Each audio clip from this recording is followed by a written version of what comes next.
What's up, believers? Welcome to Make Us Believe, a wrestling podcast by fans for fans. I'm one of your hosts, Michael. And I'm your other host, John.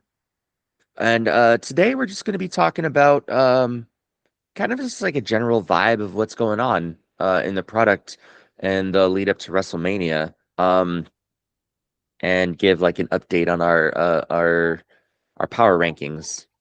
Our last episode we were a little crunched for time, so we wanted to get in a, just a smaller episode to maybe finish up our rants or whatever and kind of revisit some things, if needed. So yeah, John, how you feeling about this past week? Well, I think it's official. Jericho's Okay. returning at Mania. And I'm I'm basing this I'm basing this off of there's not much else that I'm looking forward to, so that has to happen for some kind of Mania splash. Um, that's There has to be a reason for them to pull us in, even if it's just ones that we're creating on our own now. yep, pretty much. Pretty much. I feel pretty certain that that now has to happen at Mania. And yeah, that's the only thing that could save us. Y2J. I will say, and I'm Question. gonna. Hold on. I have a Yeah, question. Does okay. this mean that like is are we gonna get it revealed that like Brock is gonna show up and still not know who his opponent is, and then just Y2J's music is gonna hit and he's the one that's gonna challenge Brock for the open challenge thing? Oh man, you know what? That would be awesome, but that would be a little tricky because I don't know who goes over there. Like in theory, Jericho would have to. He's been away from WWE for a long time, but I don't know, man. Brock is a hard one to beat. That would be Honestly, interesting I though. think if now That actually would be really kind of cool. if that happens, it ends in a no contest. Like it's either a double count out or a disqualification or a run in or something like that, right? Like it has to be. Like you can't have one of them go over the other. Like you in that scenario, I feel like you just can't.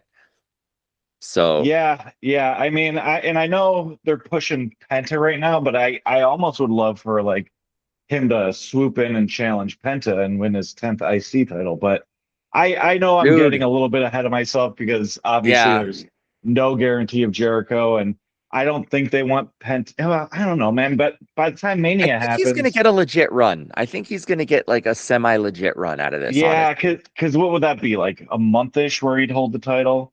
Yeah, it Yeah. might be a little too soon to take the title from him. Which But the timing on that, like stripping Dom and giving it to Penta literally right before WrestleMania, like if they're trying to give him his flowers, it super makes sense, right? Like, hey, yeah, Penta, we know you've been doing this for a really long time. You've been grinding here in WWE.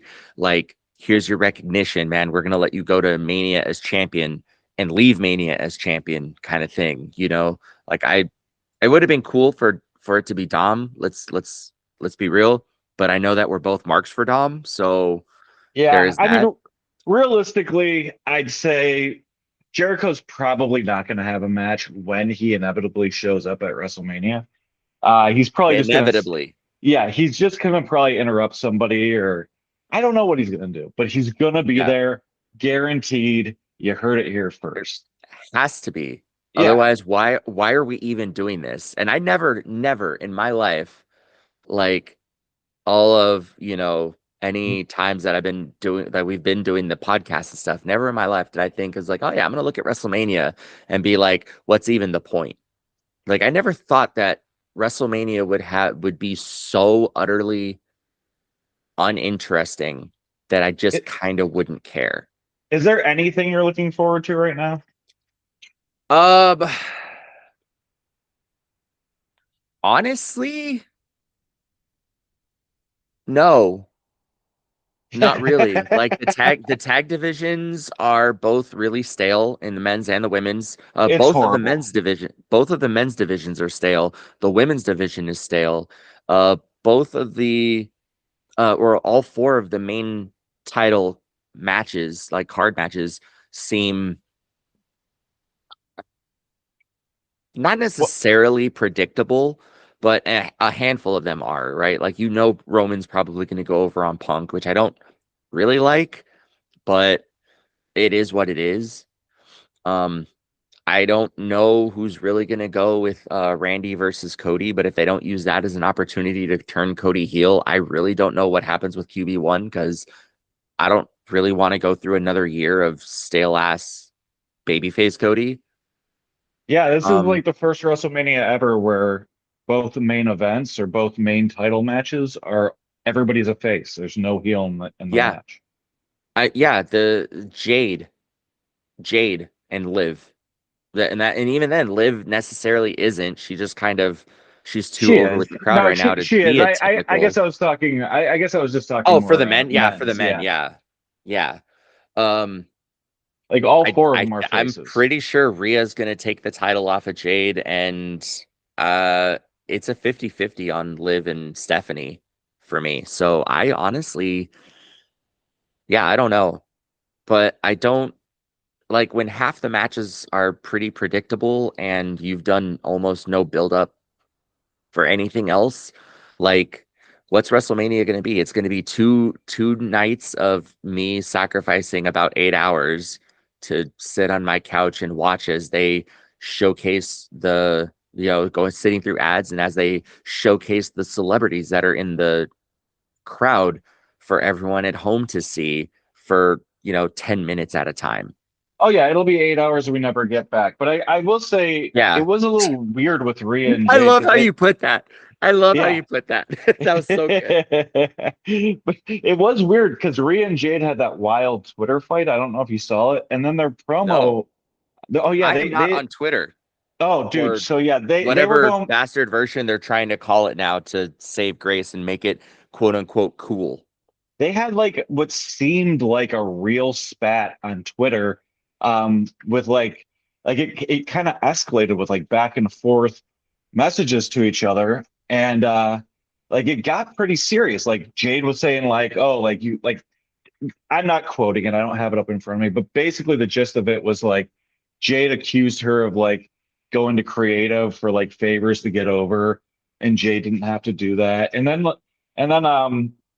shoot, what's his name? Rhea's real life husband, Murphy. I don't know why I'm blanking out on his name, but Buddy you know Murphy, he, yeah, Buddy Murphy. that He's an guy. eight. Wait, Yeah, isn't he's an that was is he. that her Huh? real life husband? Because I Yeah, thought that is. he was with Alexa at one point. He was with Alexa at one point, but they are married. Ah, Him and Rhea are married now. Good for him.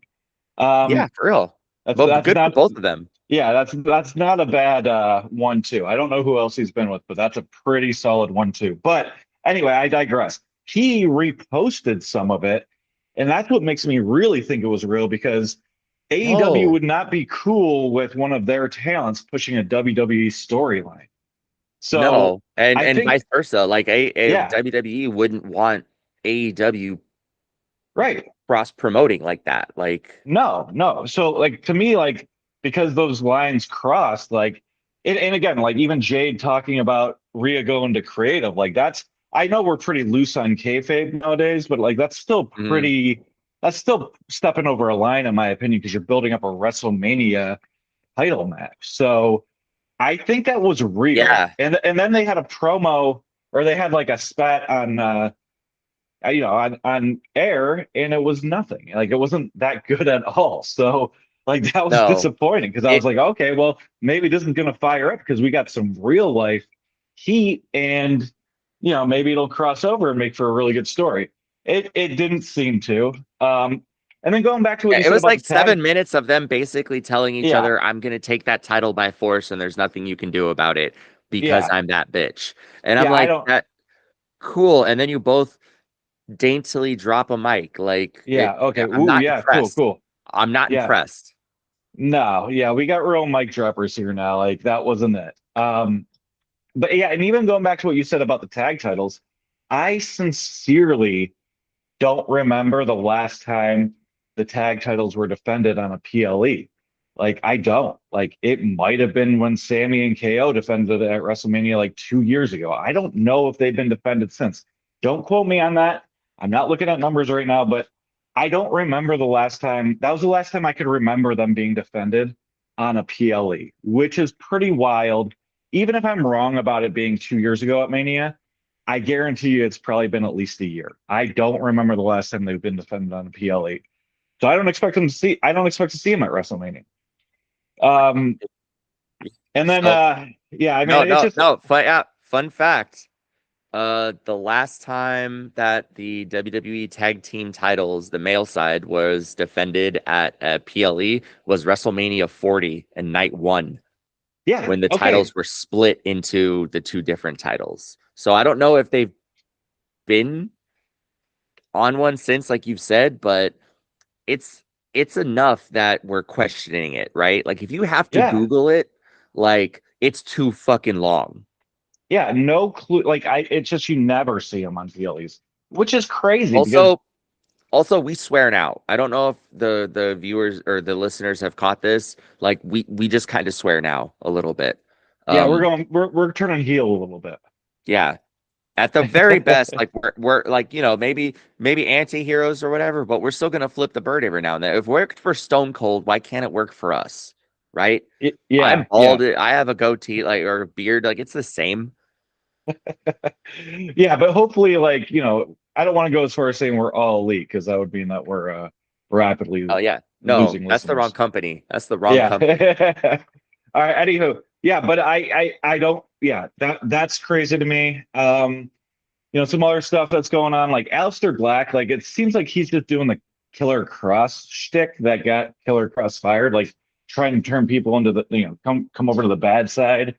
Um, and I don't really know if I get it. I mean, like he's doing this bit on Sammy now, which Killer Cross also tried to do the bit on Sammy. I will say the only difference is it looks like it might be starting to work a little bit. Sammy kind of looks like he's starting to entertain the idea of being a little bit more selfish, which, kind of usually in 90% of the time, I'd say means you're going heel. And I'd be okay with that, honestly. Sammy needs a little shakeup. Um, and then yeah, I don't know. Cody, the Cody going over against Drew, it just feels like a disorganized, lazy correction on booking. And it's gonna put enough heat on Cody where I think he's gonna have to go heel. Yeah. Um, Kind of like Because what you were saying why? earlier. Why? Like we Yeah, I finally give Drew some spotlight and it's like, hey, you're no longer just a guy who can't get the job done. You've actually got the title. And no, just kidding. It was really going to be Cody the whole time. We just wanted to hold it for a couple of months. Like so he I wasn't actually a transitional champion. Give well Drew some he fucking was. time. I know he Yes. was, but he Yeah. deserved better. I feel And it's like like Drew deserves better.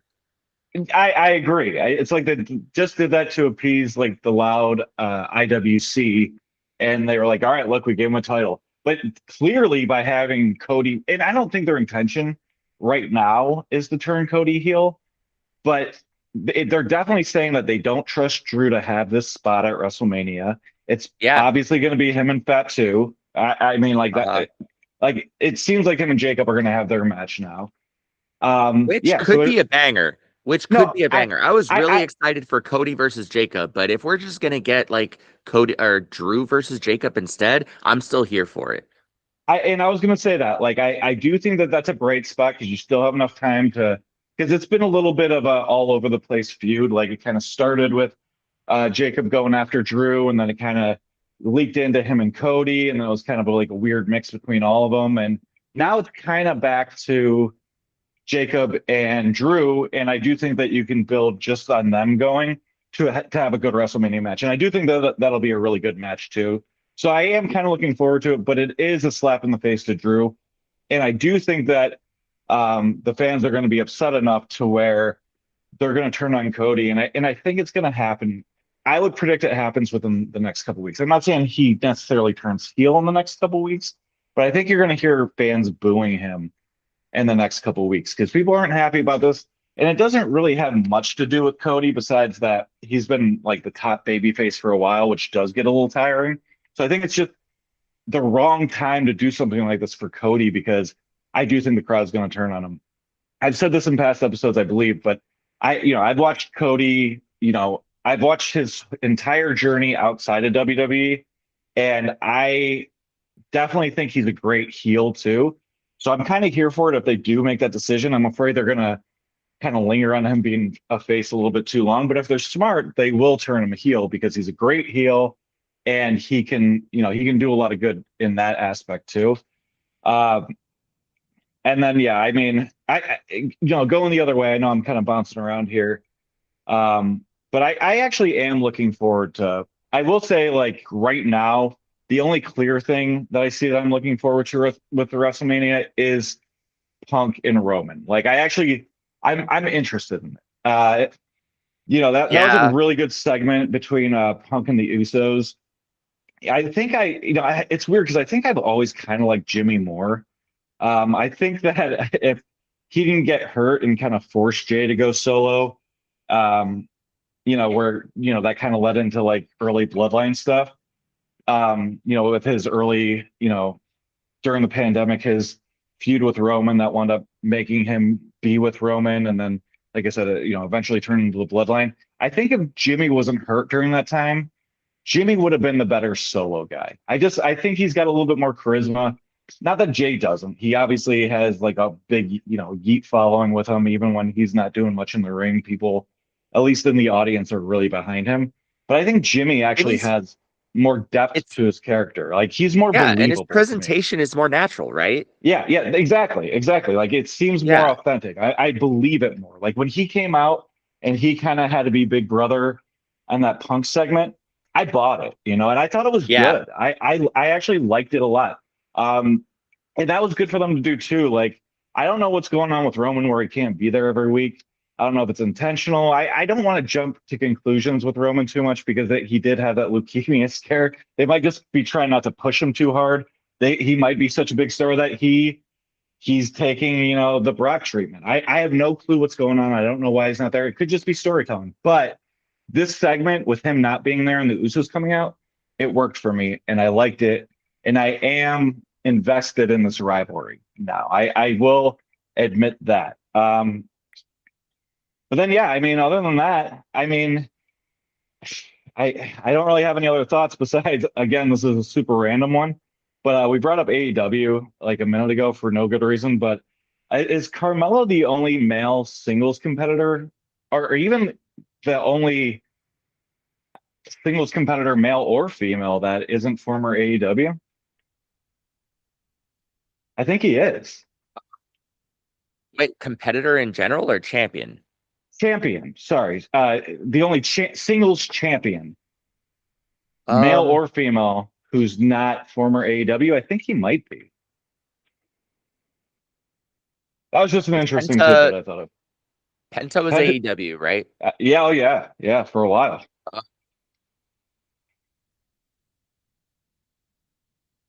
Sorry, I'm trying to go through the Rolodex and stuff and think.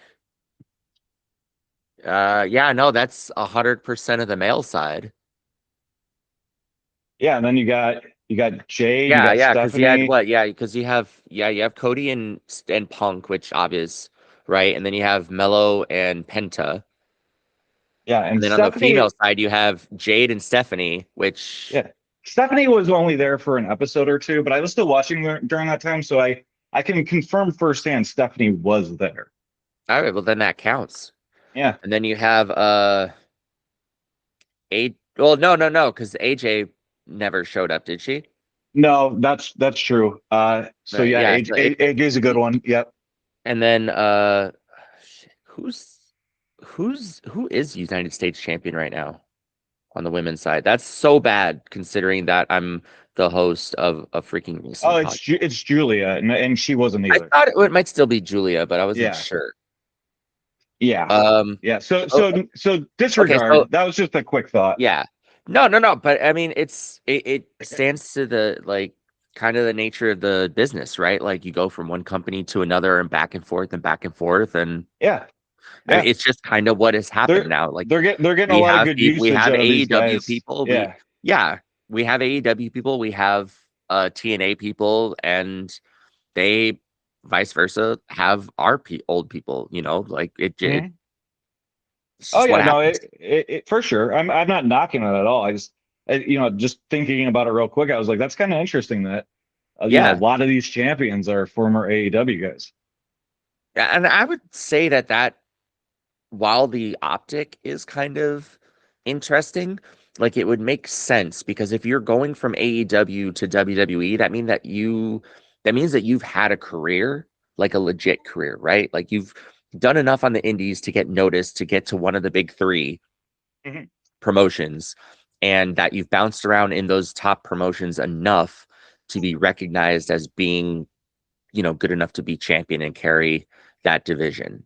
So, I mean, it would make sense that you would get somebody from AEW and to have them come over and they would eventually be a champion.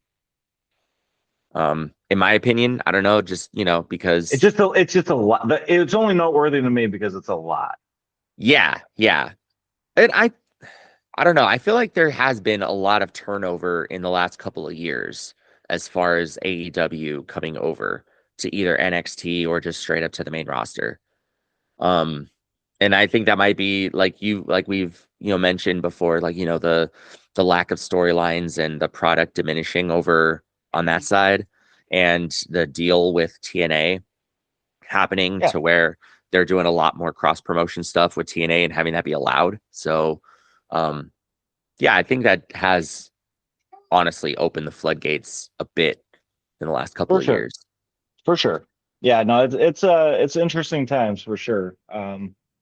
But yeah, no, Yeah, that's pretty much all I got on what's going on right now. Not too much more than what we discussed last week, but an updated version with the SmackDown and Raw we've had since. yeah, they've done little to nothing to excite me. The To me, that segment with the Usos and Punk was weird more than anything. Like anytime you get Punk on the mic, it's going to be you can expect good things, right? I'm not going to say it's going to be fire every time, but you can expect good things. And this time was just really weird. It's like, hey, I'm going to insult you by insulting your dad, even though we're going to acknowledge that your dad was actually really pretty cool to me and your uncle was super cool to me, but then Yeah, I'm gonna further insult you and not really apologize for insulting your dad who I had no beef with. right. And his Like reasoning it was was because, weird. yeah, his reasoning is that, oh, Roman didn't apologize to you guys for stooging you out. It's like, well, that's a different matter that has nothing to do with you. Like, I can't expect an apology because I didn't get an apology from everybody who owed me an apology. Like, that's not how life works, bro. You owe them an apology. They're demanding an apology. They actually have a fair right to an apology. And you're Yeah. just going to be like, fuck you. Like, that's basically Yeah. what it was. Like, and Yeah. And honestly, I like, I but didn't I didn't care for it. It made him look disrespectful for all, and then the whole thing was based off of respect, and it just made him look really disrespectful with, like you said, the whole rationale behind it being, well, he didn't apologize to you guys, so I don't need to apologize to him. yeah, and Uh, so here's my thing on it though. Like, and honestly, fair criticism, and I am okay with that opinion. But I still dug it because Punk has always been a guy that he's obviously a face right now, and he's one of the bigger faces in the company. But yeah, one thing that's consistent about Punk is whether he's a heel or a face, he's always an asshole. Like, he's an that is asshole. true. That is true. He's an egomaniac. Like, it doesn't matter if he's a face or a heel. He's an egomaniac asshole. And you saw that on display. And it's not the first time you've seen it on display since he came back, and it won't be the last time. So I can accept it because it's consistent with his character. That's that's fair. Like I can super get that. I don't know. There was something about it that hit me in the wrong spot, especially at that end part where it's like, well, and he didn't apologize to you, so I don't have to apologize to him.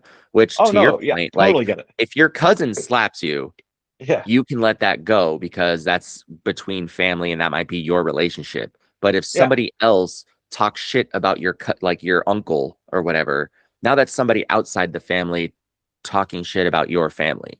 Like you right, absolutely are owed a response and an apology because that's not within the normal family dynamic kind of stuff, right, So it a it was hundred like percent. comparing apples to oranges in my opinion, and it just fell weird. I'm not going to say it felt wrong.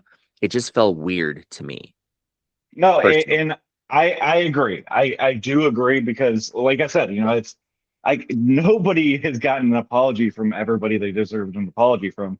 It doesn't mean you can't still want an apology. Like that's not how the world works. Like family business Yeah. or not. But yeah, like you said it, like with the USO or with the bloodline, like that's family business. Like that has nothing to do with you. We'll handle our business. But yeah, Yeah. just because somebody who should have apologized to me didn't, like I can never ask for an apology again. It's not how the world works. Literally 0% of the people have gotten an apology that they deserved every time. Yeah. You're lucky if you do. Yeah. Yeah. So, uh, yeah, I'm looking forward to the match. I think it's going to be good. It seems like the ending's going to be predictable. So I'm just kind of turned off from that aspect of it. But I think the match itself is going to be fine. I actually have no clue who's going to win that match either, which is one of the reasons why I'm kind of invested in that. I could I'm going to guess. say it's Roman. Like, Punk's held it for a while, and you have to put the belt on somebody that can possibly, that would make sense for Seth to take it when it comes back, slash Braun when he comes back. Breaker, not Reed. Um, Mhm. so like I feel like having it on Punk, he's already like as a fighting champion, the downside to being a fighting champion is that you run through the roster, right? Like so I mean kind of at this point, they've given him everybody they're gonna give him, with the exception of the people like on the SmackDown side that were chasing Drew's title. So I was like, yeah, you could throw Sammy at him, but then like what else? You wait for Kevin Owens to get healed up and you throw him back in there. You throw Finn at him for a third time. Like, yeah, he has nowhere to go almost. Like, he's run himself through the roster and he's done a fantastic job being a fighting champion this time. Like, for sure, we've gotten the belt on display and being defended, as opposed to, other reigns from Roman Reigns or Brock Lesnar, who like, didn't show up for literal months with the belt, kind of thing. So Yeah, I, yeah. I like that aspect of it, but I'm like, it's just one of those things. Is like he's kind of painted himself into a corner too. It's like, well, where do you go from here? You kind of need a change. Otherwise, he's just going to be a babyface champion who gets stale. I Which, agree. I would granted, I would granted, we're getting Cody as champion again. So obviously they haven't learned their lesson in regards to that aesthetic, but like it is what it is. I just feel like Roman's gonna go over on that one personally. Yeah. No, booking clearly is having some issues with writing the ship. Yeah, I have faith that they will at some point. Like we talked about it before. That this is wrestling. There's always going to be ups and downs. It's just really unfortunate when the down comes, on during WrestleMania time. But Yeah. I agree. I would probably guess that Roman is gonna win. And we'll talk about this more. I'm sure we'll do a go home show before Mania where we make official predictions. But as of right now, I do think that Roman's probably gonna go over. I will say, and I'll give reasoning for it, but I will say for the other title, I'm gonna expect that Cody retains. I don't know exactly how they'll do it, but I kind of they are teasing it, and that doesn't mean anything, especially like with this current product.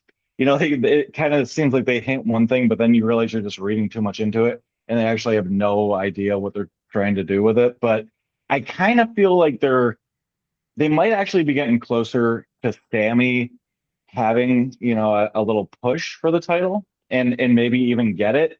And I don't think you can do that really quickly, typically, if you have a new champion. Not saying they've never done it before, but I don't see them doing it to Orton, despite a lot of people don't realize this.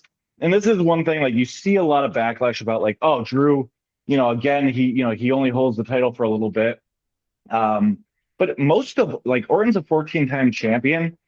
And again, I'd have to look it up, but I would bet 9 of Orton's title reigns were within 2 months. Like Orton, like I feel like has always been notorious for losing the belt pretty quickly after getting it. But I don't see them doing it like today. Like Orton is kind of viewed nowadays as a working legend. Like he's obviously going to be a Hall of Famer without a doubt. He's got 14. He's kind of looked at and respected as one of the veterans, one of the legends, future Hall of Famer. So if he had the title again, I don't think they'd take it away from him really quickly. But Cody's just had the belt. He's been somewhere in 3 title reigns in a pretty short period of time. I don't I don't think that it would be crazy for Cody to lose the belt quicker because with the exception of a few blips, he's been the champion for a long time now. So I could see, I know I'm saying a lot to say a little here, but I could see Sammy getting the title after Cody retains. If Orton wins, I don't think you could do it right away. Where I think you could do it pretty quickly if Cody retains. And Yeah, again, that's all speculation, but that's what I'm thinking for that title. yeah. Orton, you are correct. I'm seeing it from now, and at least an article from 2020 has several that he was like, oh yeah, less than a month, like Yeah, kind of thing. that's His longest was only like 160 days at the time of that article. So oh wow. like Wow. it's not like Randy Orton is this, you know, longevity champion kind of Yeah, thing. no, Like you I hit the would nail on bet the head. yeah, I would bet most of his title reigns were pretty quick title reigns. Yeah. They're in there averaging. It looks like the average is about like 2 to 3 months Yeah, that's on nothing. average. That's nothing compared to the overall average of a title reign for the main title. No, So no, yeah, especially the direction that they're going in now, where they're trying yeah, to, it seemingly like give longer title reigns to really beef up the yeah, optic of the title, like in its prestige and shit. So, yeah. I'd say um, the average is yeah. probably somewhere within like 4 to 6 months. But yeah, So then, even if four that's kind the of seems like a question, shorter title reign. yeah. So that's the question then, is if he does go over on Cody, then does that like to give him 15 and make him the official third place person over Triple H? Um, do they give him a legitimate run then? Or I does he would, just get I kind would of think relegated so. to, like, oh yeah, I'm Randy Orton. It's gonna be, 2 months and then I pass it on kind of thing. See, I would guess because I'm sure this is probably going to be. If he gets another title, I would assume that that's going to be his last title, probably. And I would think that it would probably be a decent run, like an unofficial farewell title run. So I would expect him to have it for maybe 4 months. Um, and then yeah, like you're looking like, okay, well, Sammy's kind of heating up with this, back against the corner angle that they have him on. Like you can't hold that for 4 months. But you build a rivalry with him after WrestleMania with Cody, you could do it at the next PLE. It's not a big deal. Yeah. So I don't know. Those are just my thoughts on that. But I've certainly been wrong about a bunch of stuff. That's just, if I had to look at it from my angle, which I'm obviously doing, I would say that that's maybe how I would book it as somebody who's never booked anything. So, fun fact for those of you that I just looked this up. So, for anybody else that didn't have this knowledge off the top of their head, Money in the Bank isn't until September 6th. Oh wow. So, yeah, and it's in New Orleans, so that's going to be pretty cool. But yeah, not till September 6th. So that means we won't get any ability to declare quote unquote your intentions at the next title or anything like that literally until September 6th. Is it usually in I September? mean, That people seems. declare beforehand, but like it's going to be August before anybody's actually saying that they're going to be in Money in the Bank and going for the briefcase. So Yeah, if that's the next plan for for Sammy, quote unquote, like yeah, that's like you too said, long, you man. can't have him surfing the backstage area just wallowing in self-pity and Yeah, like I'm gonna be champion one day kind of thing for what is that, 6 months? yeah, you could do that through Mania, but he either has to do something bold at Mania or, the next episode after Mania to really Hmm. kind of drive it home. After that, like Yeah. it's just an old shtick if you don't. Yeah. Um, And Sammy yes, can't afford I too don't know many what's more going old on there. shticks.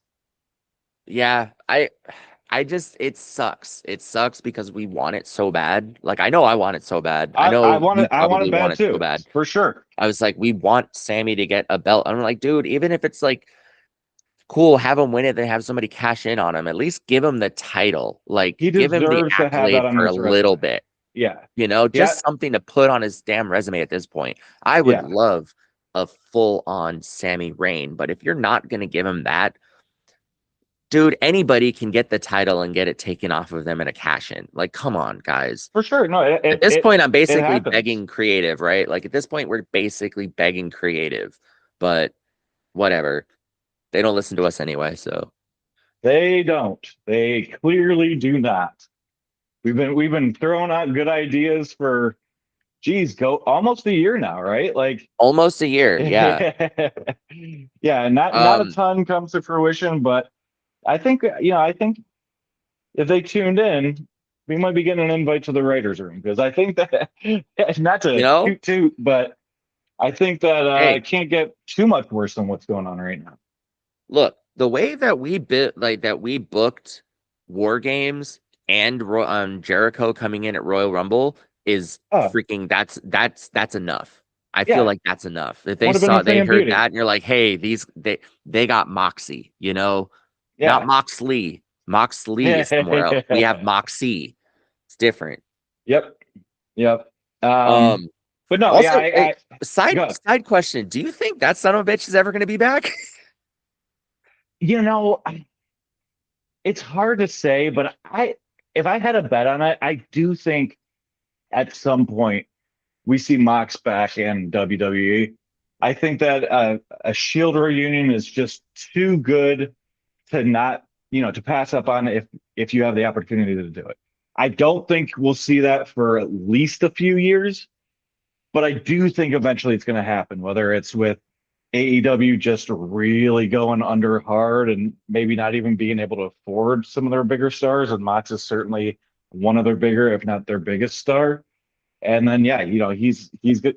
He's going to take the payday. He's already done everything he could in AEW. He's held a bunch of titles. Why not come back? And obviously, if you're doing a Shield reunion, or if that's the track you want to put him on with his return, that's a payday for everybody. Yeah, Like fans would go nuts over it. Shit, I'd go nuts over it. I would. yeah. So yeah, I mean, like, so that's a big payday for the Shield for sure. So I do think we see it at some point. I don't think it's in the near future though. Same question, Mercedes Monet. You think we will ever see Miss Banks back in the show? Never say never. I think that she's less likely, unless kind of like what I said before, AEW just starts really doing poorly and not making enough money and not being able to afford some of these bigger stars. Like I think everybody's probably okay taking a little pay cut, even though I'm sure people like Mox and Mercedes are making more money in AEW right now than they were making in WWE. But I think there could very realistically be a time where they can't afford to do that. And then that's where, these guys are characters for hire, right? Like they'll come back if the price is right, especially if the price is significantly more than what AEW can offer. Nobody likes to take a pay cut either. Once you're making a certain amount of money, unless you're, in the twilight years of your career, you probably don't want to take too much of a pay cut. I still think that they both have some, plenty of good years left to where they could come back and make some good money. So I, if I had a bet, I'd say she'll be back at some point too. But same thing, not less likely than Mox, but either way, not in the near future. I could see it happening at some point though. If I had a bet, I'd say she comes back at some point too. That's fair. That's fair. Yeah. What do you think? Um, yeah. Okay, so my thoughts on everything that's going down. I am not a fan of what they're doing with Oba. Well, no, no. Before you get into that, I meant specifically like, Okay. do you think that Mox and Mercedes will return? Oh, do I think so? Yeah.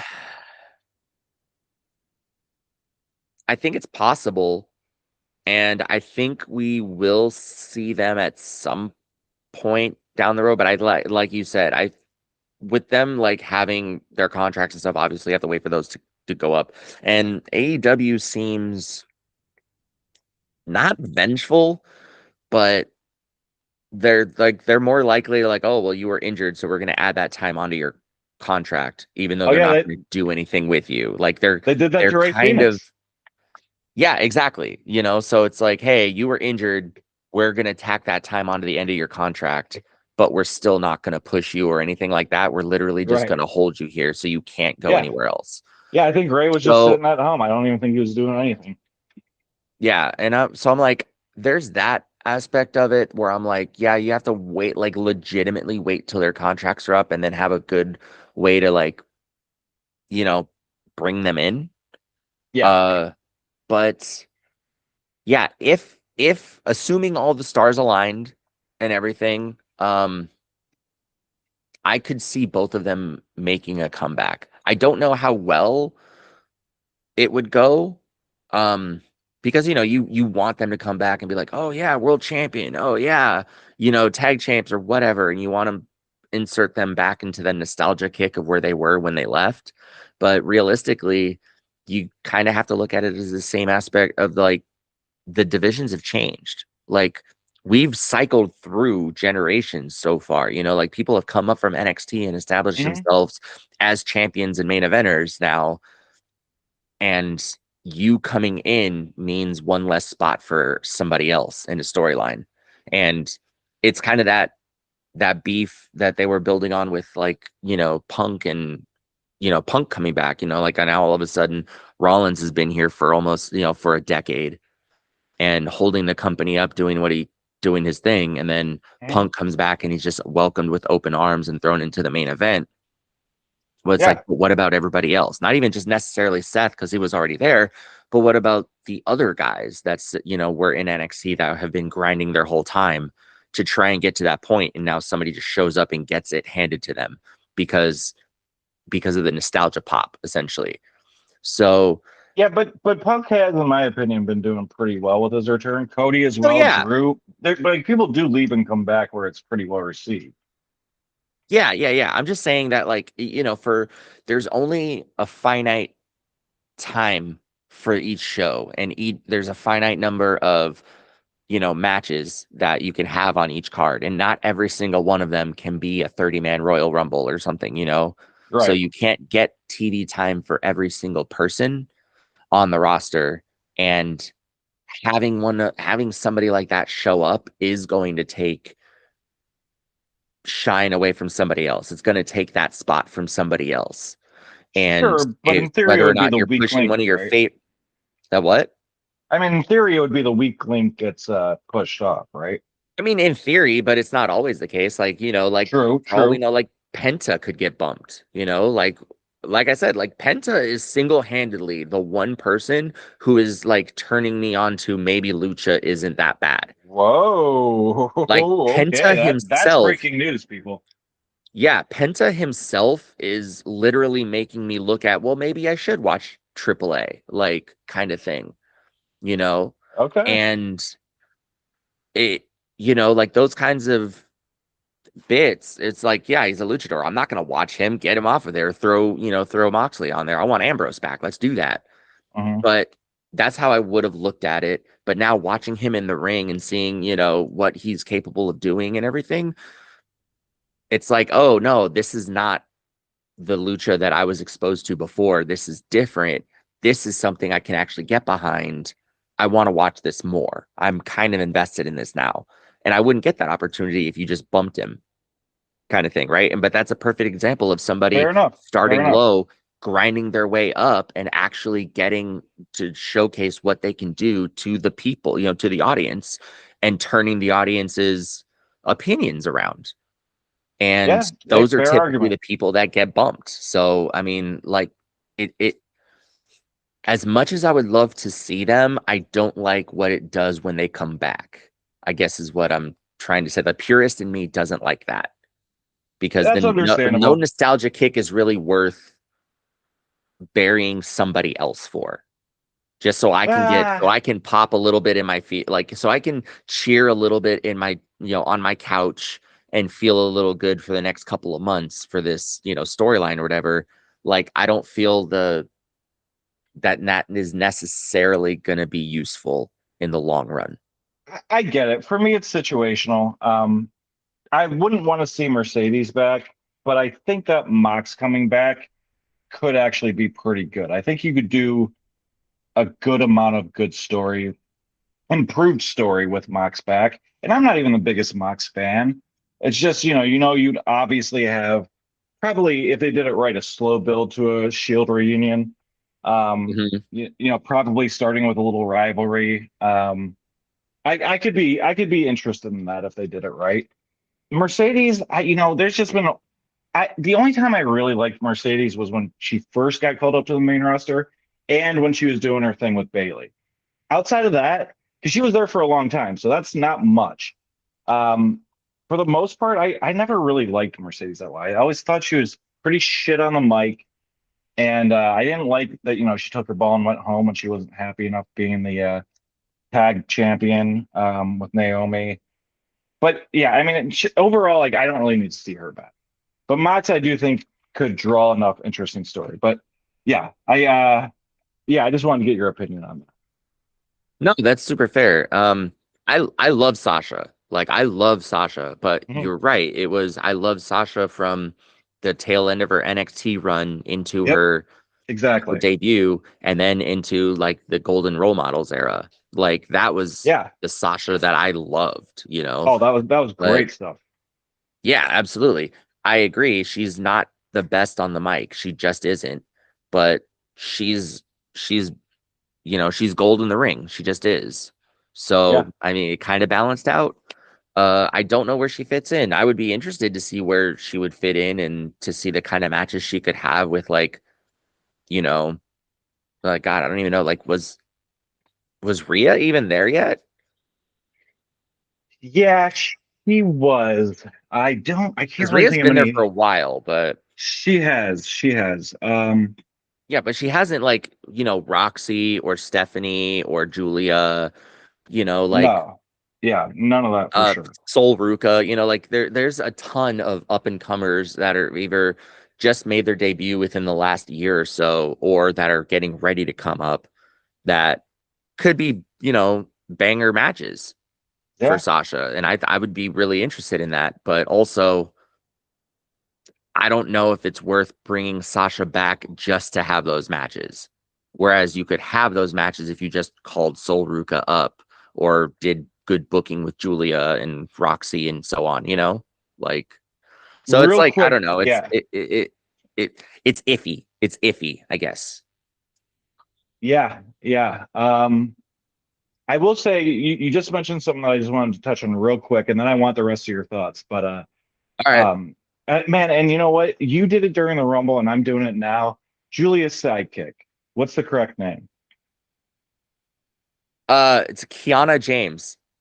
Kiana James. Kiana Yeah. So James so is her Kiana. sidekick. That Yes. is So Kiana James Kiana. has a name now. I'm Yeah. So learning dude, it. and I'm sorry. Like I knew it. I was just talking about her. I feel like a couple days ago, but like I like her.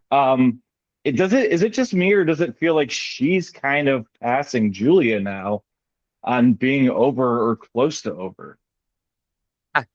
Yeah, and I think it has to do with the fact of I don't know if this is just like an old adage or whatever, but the Japanese stars don't get pushed.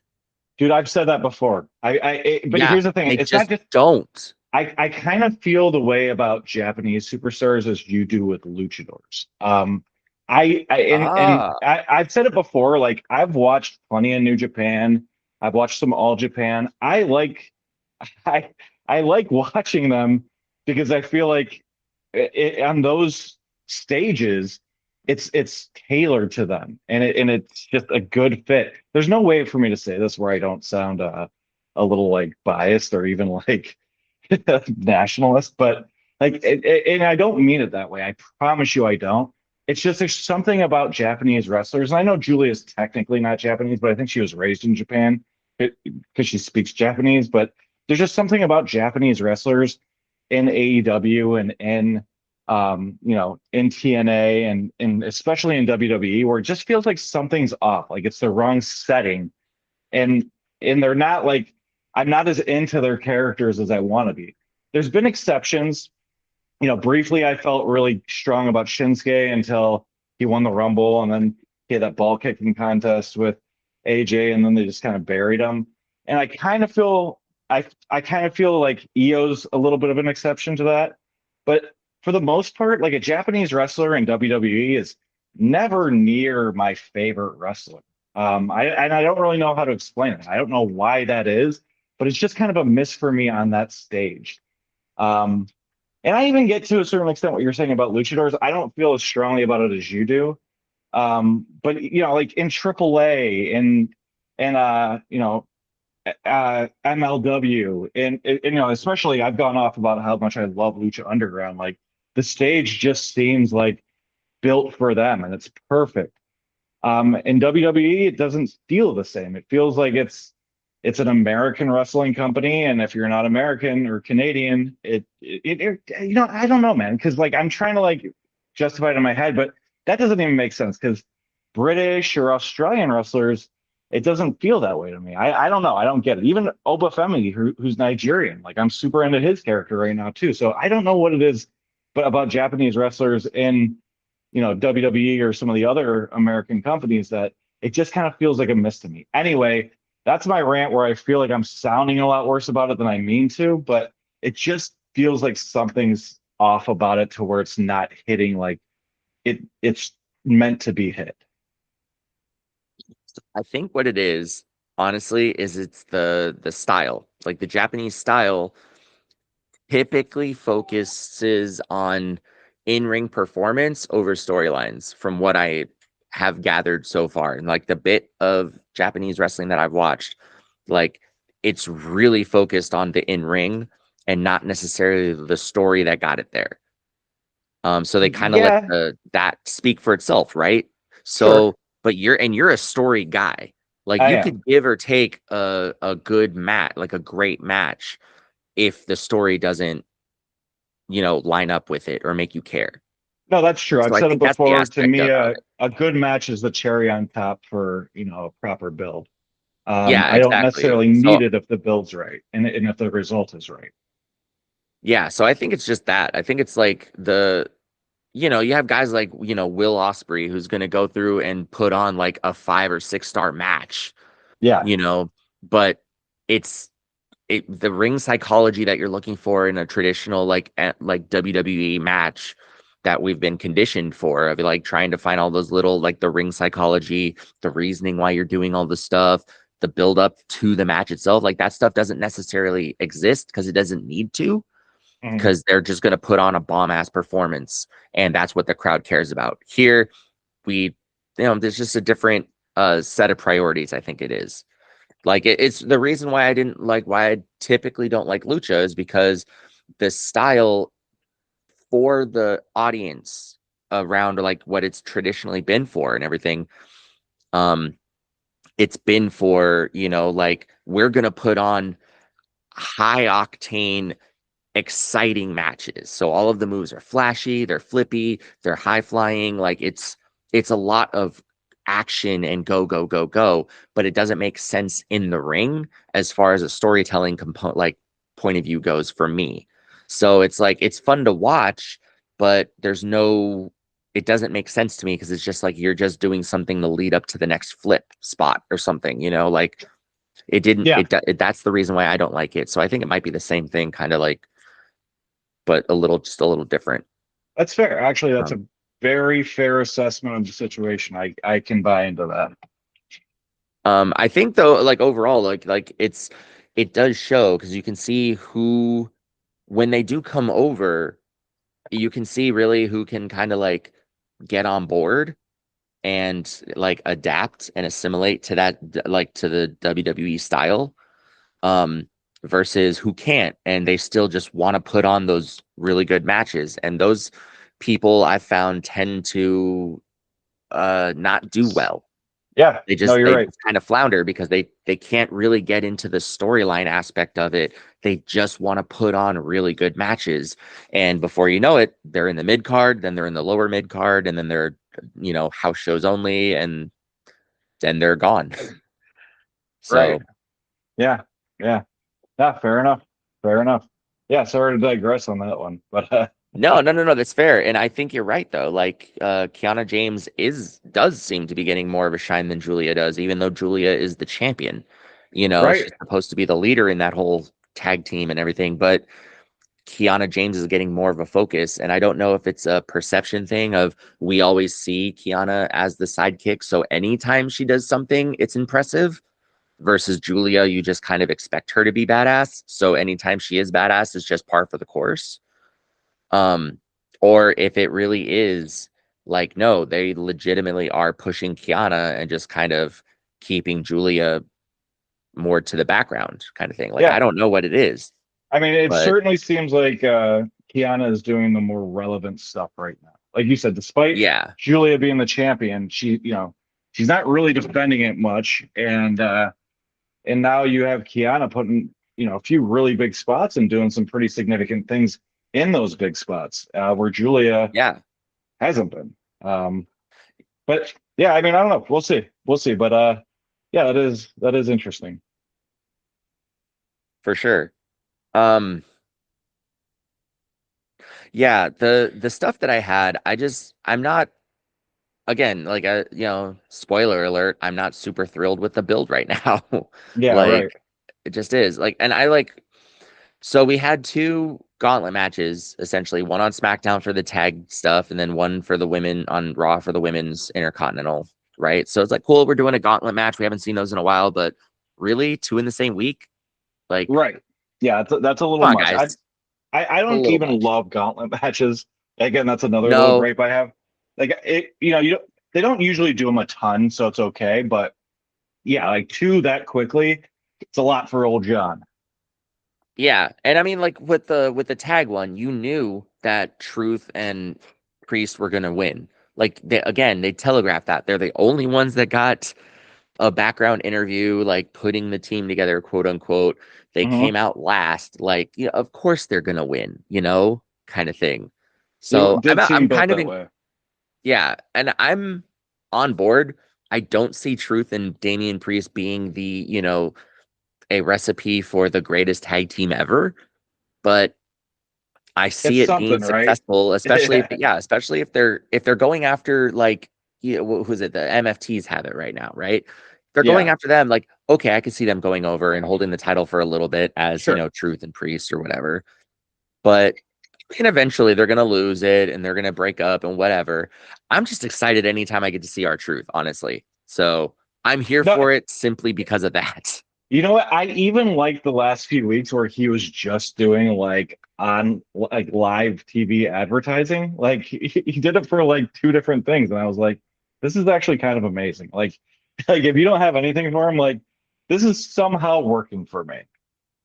It's like, dude, when they were first coming out, like it has the vibe of like when they were first coming out with the WWE Network and they just had Truth running around screaming 9.99 in the background, like every vignette.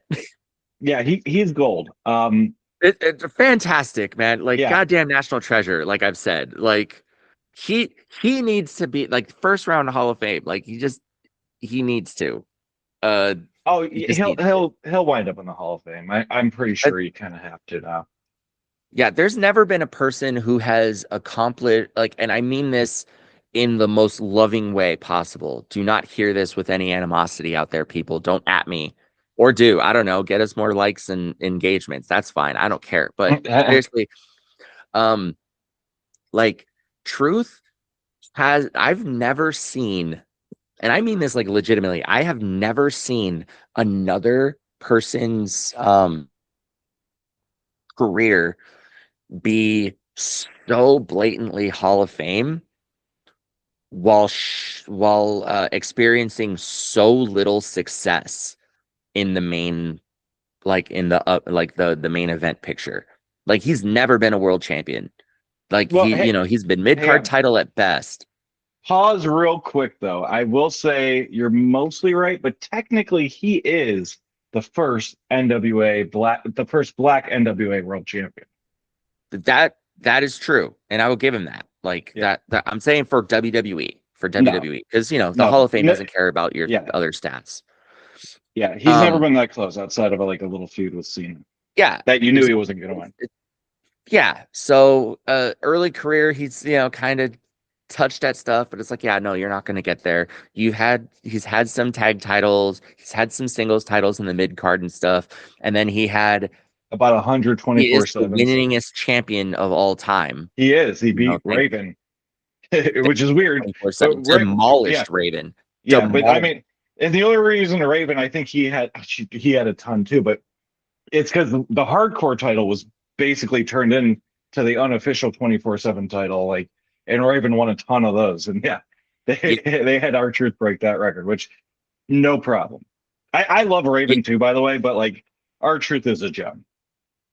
And as soon as they made the 24/7 title like the gimmick title, and it was just comedy, it was over. Like that was it. I was like, nope, you give it to Truth, just let Truth do Truth stuff. Like just Yep. let him go. And I was not the only disappointment I have is that it's not still around. Like that's the only disappointment I have with that. Um, I'm okay with it. I thought it had the life it was supposed to have, and I think it died when it was supposed to die. I would love to have R2 just randomly show up wearing it, like Honestly, not even I having wouldn't it mind if they acknowledged as retire. being a champion or something. I would just like love to have him just show up wearing it, and either like people look at him and like, what the hell is that? And just have him like not really acknowledge it, or just like go on just or like nonchalant, like he's not even wearing it or something. No, the best would be like if they after they retired it, if he just still carried it out there, like almost like the $1 million title. It's not a real title. He just Yeah. wears it. I wish he would. Yes. I do wish he would have kept it. Like that would have been good. Yeah.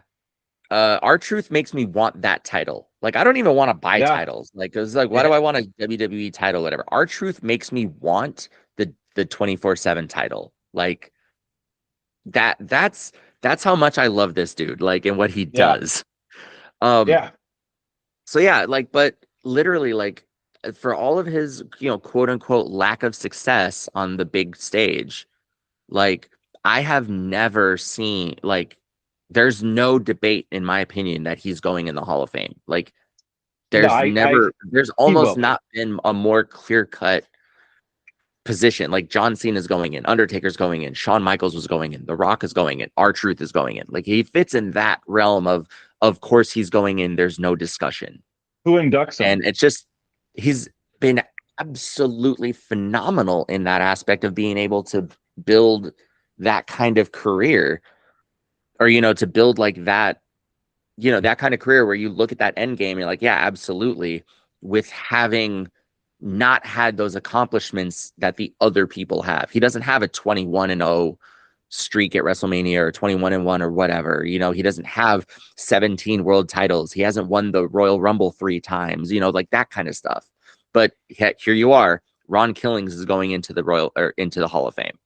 He is I like love that for six and him. zero against Cody Rhodes though, I mean, Cody should which is get a fun when fact. he's facing the greatest of all time. Just saying. Cody actually like I guess Cody interviewed him. Well, he did interview him on his podcast, and he mentioned like he's never beat R-Truth. Like one of his reasons he came back was to beat R-Truth, and I think that's a little bit of a bit. But like he did say the number, and I can't remember what it was, but I think it's like 6-0 for R-Truth. That's amazing. Yeah, it might be more, but yeah, I thought it was funny. No, that's so good. Yeah, who Yeah, inducts R-Truth? Real quick, last thing on R-Truth. ooh, Who inducts him? oh God. I think there's only two options, but I want to hear what you say first.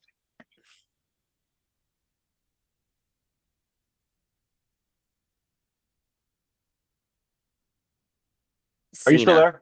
there? Oh, I think you might have.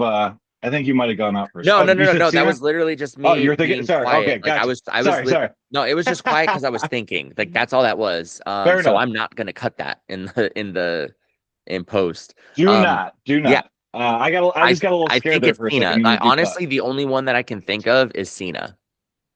So I think Cena is one of them. Of the two people I thought it's either Cena or it's Road Dogg because him and Road Dogg are really tight too. I think Road Dogg helped him get into the business. They were in a faction in TNA for a long time together, and I like I said, I know Road Dogg is like always kind of had his back and the close. So I think it's one of those two, but I think for the fans, it probably needs to be Cena. Yeah. I think if it's for Ron, it should be Road Dogg. If it's Yeah, for the fans, it should be Cena. Like you're correct. right. Yeah, Also, yeah. I know you don't watch it because you're a purist and you want to keep it that way, but yeah, they actually do cover that in the was it the behind the scenes series or whatever? I Oh, forgot what it's Unreal. called. Yeah, Unreal. They cover Oh, that. no Like kidding. one of the Oh, episodes is on R-Truth and his relationship with Road Dogg and everything. So that oh, was super dude. interesting to hear. Yeah, no, yeah. So like I said, I was kind of familiar with it, but I do not watch Unreal, but I'm kind of Yeah, curious. You watch might it, have to man. tell me Like off. honestly, okay. So I'm gonna put this out there for everyone. Yes, we love kayfabe, right? We know that. Yes, this Mhm. podcast is supposed to react to kayfabe and not real life. We do a shitty job of that, and we're sorry. But um, realistically, like we've also said that we love wrestling history, and John and I literally are the kind of people that we're so into this as a fandom. Like Mhm. we're that level of nerd where we just for our spare time will throw on documentaries about like legends or whatever and just learn the history of this business and revisit rivalries from like 96 and stuff and go back and watch old WrestleManias and everything. And we Mhm. do this stuff for fun because we love this business. Like we love this. So 100%. that being said, that's why I started watching Unreal because yeah, I know we all know it's scripted. We know like this stuff happens. Yes, if you want to keep yourself pure, you don't expose yourself to it. And you know, the kayfabe versus no kayfabe and breaking the fourth wall and all that stuff, like that comes into it. But realistically, like if you love the business and you want to kind of get a behind the scenes look at kind of how the sausage is made a little bit, it is entertaining. It is an entertaining show. Like I really do enjoy it. So, Yeah, I just have a little bit of like to me it seems like it's a little too much. Like oh I yeah, enjoy listening to like the wrestlers interviewed where they're not in character and they're just kind of talking, candid about everything. I enjoy that, but the total behind the scenes, like I said, and I've watched documentaries too, so it's a little hard to explain or justify, but maybe it's even just where I'm at right now in my life. Like I don't need too much breaking kayfabe. Like I do think there's a line somewhere, and I can't explain where it is, but Unreal strikes me as too far past the line. But I might have to check out that R-Truth episode.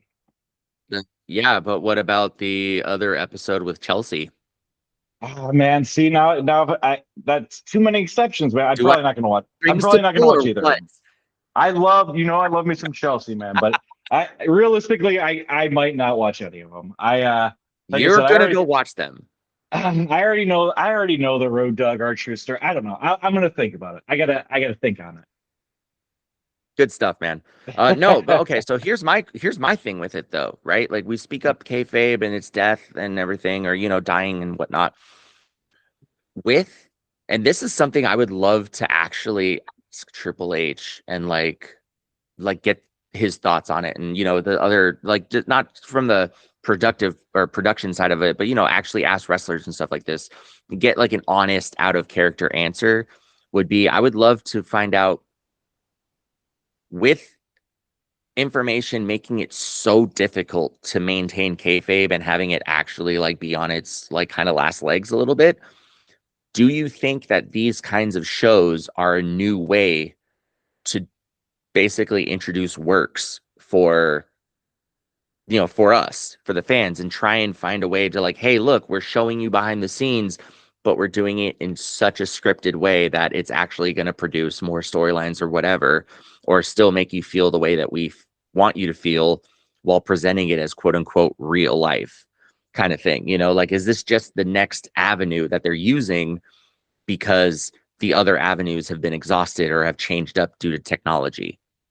Yeah, I don't know. That's a tough one too, because like Because everything's a work. Like yeah, everything yeah. in the business is a work, No, right? you're right. Like the Bella show or the Diva show, Ms. and Maurice, or Ms. and Mrs. Rather. Like all those shows came across to me is so scripted that I kind of found them unwatchable. Um, like I said, I can't speak to Unreal because I genuinely have never watched it. I don't know how scripted it seems or comes across, but the little snippets that I've seen, like whether it previews or like something popped up in my TikTok that I just let it play through, but it just kind of seems like they're pulling back the curtain a little too much. Like, I try to be a purist. I'm not super pure. Like I already said, like I enjoy watching all these other things, but to me, I don't know. There's a line where it's like I don't want the curtain drawn all the way back. Like I don't want to be backstage. I don't want to see how they're like I don't want to be in the writers' room. Like I want that to Y- be the magic that I don't see. No, for sure. And Unless it's you're really hiring hard me to be because in the you're, writers' room. If you're yeah, hiring me to be in the writers' room, I'll be in there. But other than that, I mean, I yeah, don't really want that's to see it. different. Yeah. If my voice I can't be think heard, I don't it's want to see hard it. though. Like that's hard because you have to like balance the desire to learn more about this thing that you love without spoiling the magic of this thing that you love. It's a balancing act for sure. And sometimes it's a little hard to maintain. Yeah. So I don't know. I like the show. I am an avid watcher. So I highly recommend it. Even if it is a work, then fine. If that's the direction that we're going in and that's what it takes for them to swerve me, then cool. Let's bring it on. Like if this is the new technology and the new avenue by which they're gonna help incorporate storylines, then I'm all for it. I'm gonna change with the business kind of thing. Hey, So fair enough. Like I said, I'm not knocking anybody who watches it. I just don't yeah, know if I'm ready yet. But I'll think about it. I will think about that's fair. No, that's fair.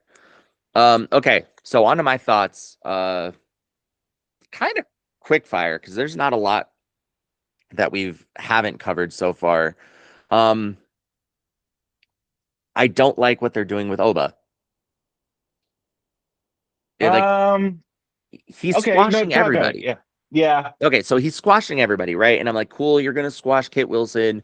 Okay, fine, you're gonna squash Miz. Like these are guys in the mid card that are like Low hanging fruit.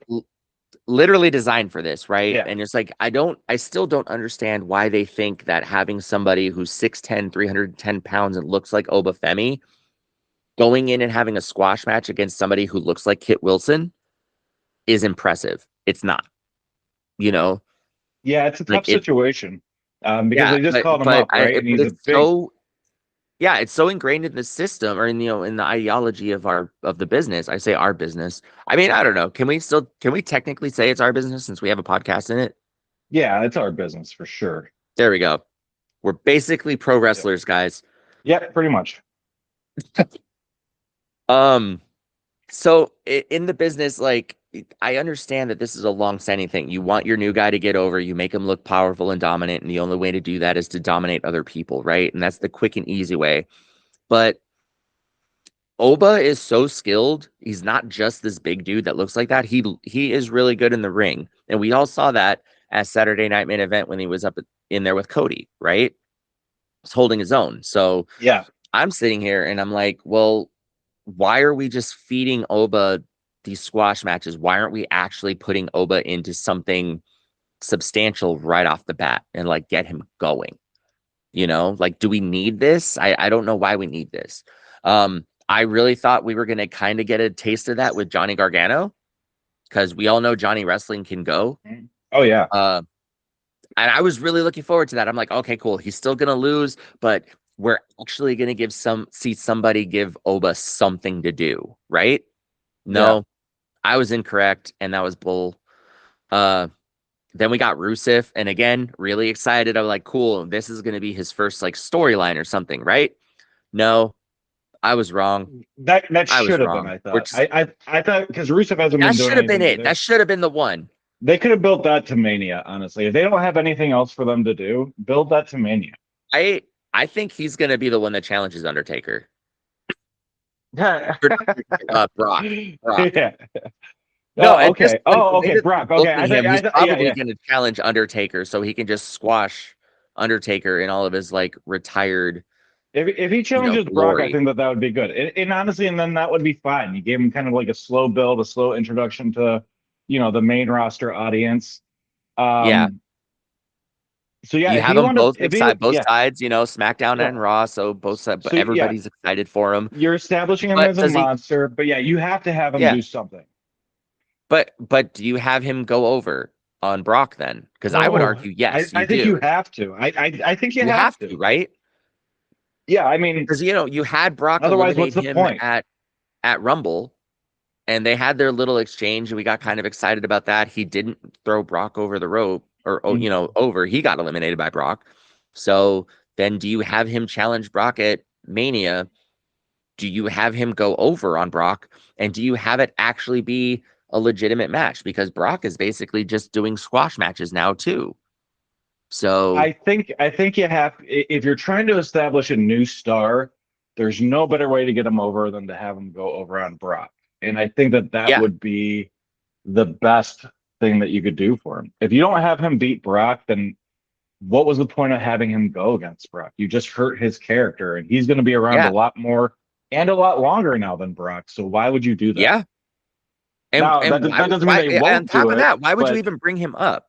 yeah, Why would no, you even I call him up agree. to the main roster if this was your plan for him? Like you're calling him up Just with to feed no him to plan? Brock, yeah, like just to Yeah. slowly build It's him like up to just for to feed you him to literally Brock. called him up to the main roster on the road to WrestleMania. His debut is at Royal Rumble. Like you literally can't get more highlighting, hey, I'm going to have a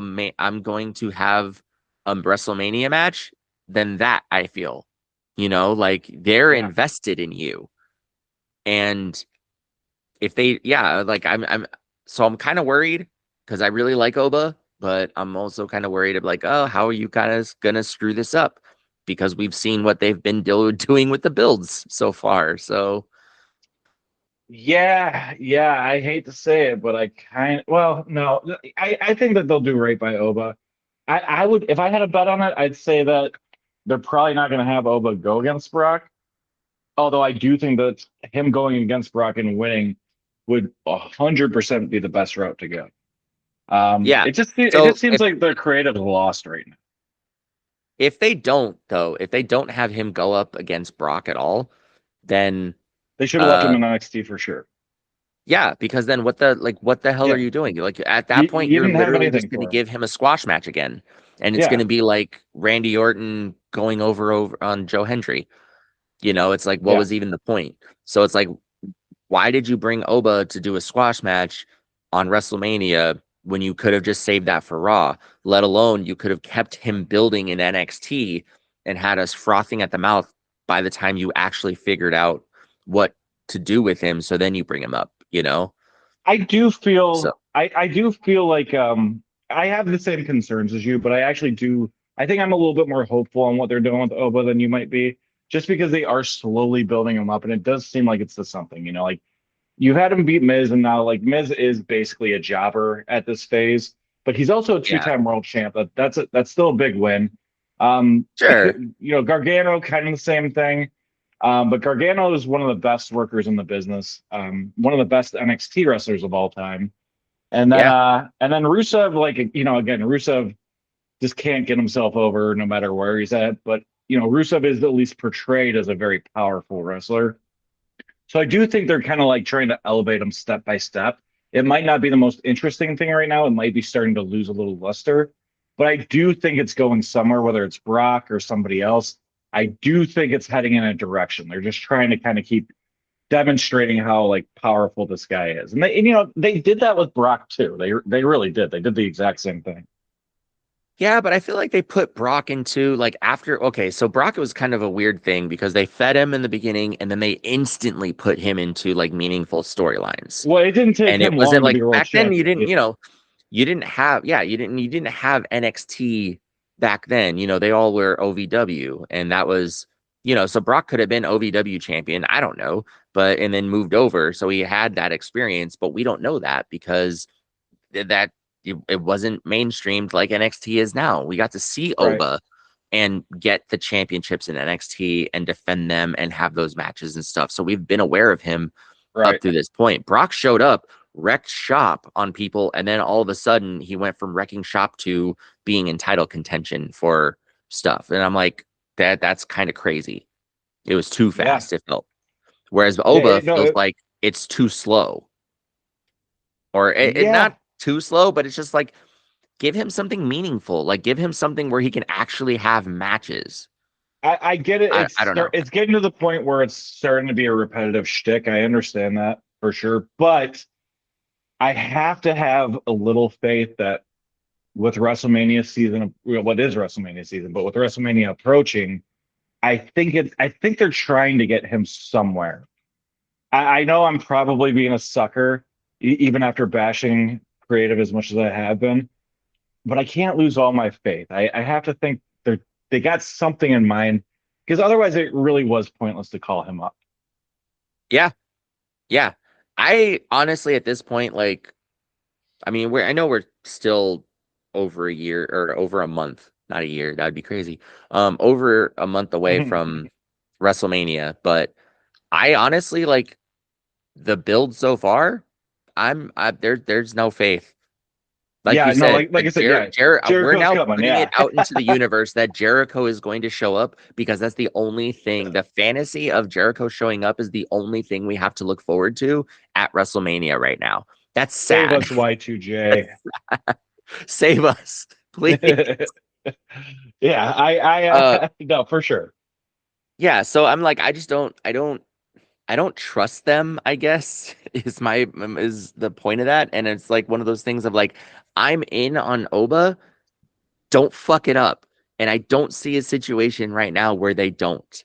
And that's scary to me. It's like with I get like when it. they announced Gunther versus when it was Gunther versus Goldberg. And I'm like, God, no, please don't let him get hurt. That's all I wanted out of it was just Gunther not to get hurt by Goldberg. Yep. It's kind of that same thing of like just please treat Oba okay, like do right by him kind of thing. Oh, I get it. Uh, I totally get it. so I don't know. It's like yeah, honestly there just wasn't a lot going on this week as far as stuff. Like we had our okay, we have a new number one contender for the IC title. We have um the belts changed hand or the women's tag belts changed hands so they could open up uh you know Io and Rhea to do singles stuff again a little bit.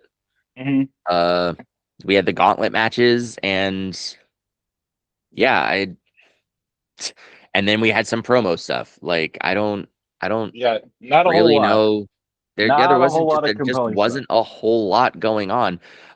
Okay, so the one thing I will say that was legit.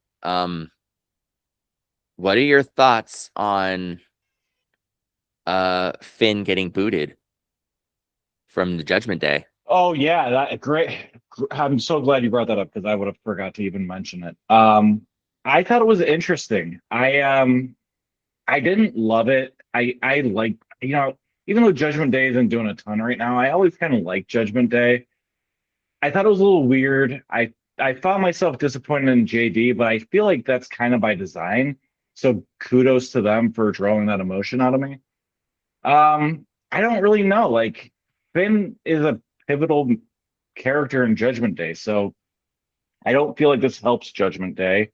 I honestly like if Rhea wasn't attached to Io right now and Priest attached to R-Truth now, I'd say they should just reunite some of the OGs like Priest, Rhea, and Finn coming back together and forming like a version of the Judgment Day. But I don't really see that happening, even though I think it'd be super cool.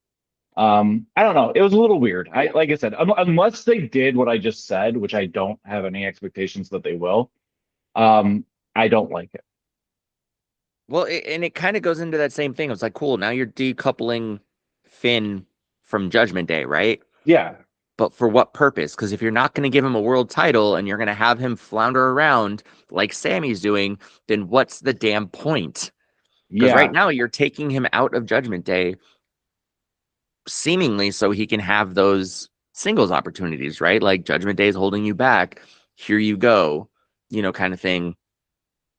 But Yeah. what's he going to be able to do with it? And that's the scary thing about Finn is that besides the very beginning of his main roster where he won the Universal title and then immediately had to drop it because he got hurt, ever since Mhm. he came back from that, the only time he's really been over has been with the Judgment Day. So it's Yeah. kind of scary to think about Finn by himself, but I also do think he's probably grown a lot since then. He's done a lot of good stuff in Judgment Day. I assume they just kind of want to see how he could do solo now. They feel like it's probably been enough time and he's got the potential to be a huge star, which he always has had that potential. So I assume that's probably their logic is like let's see if he sinks or swims now. But yeah, I mean, I don't know. I liked him in Judgment Day. I like him in a faction. I'm a little bit afraid to see how he does solo, but I guess we'll see. I didn't love it, even though it was like a shocker moment a little bit.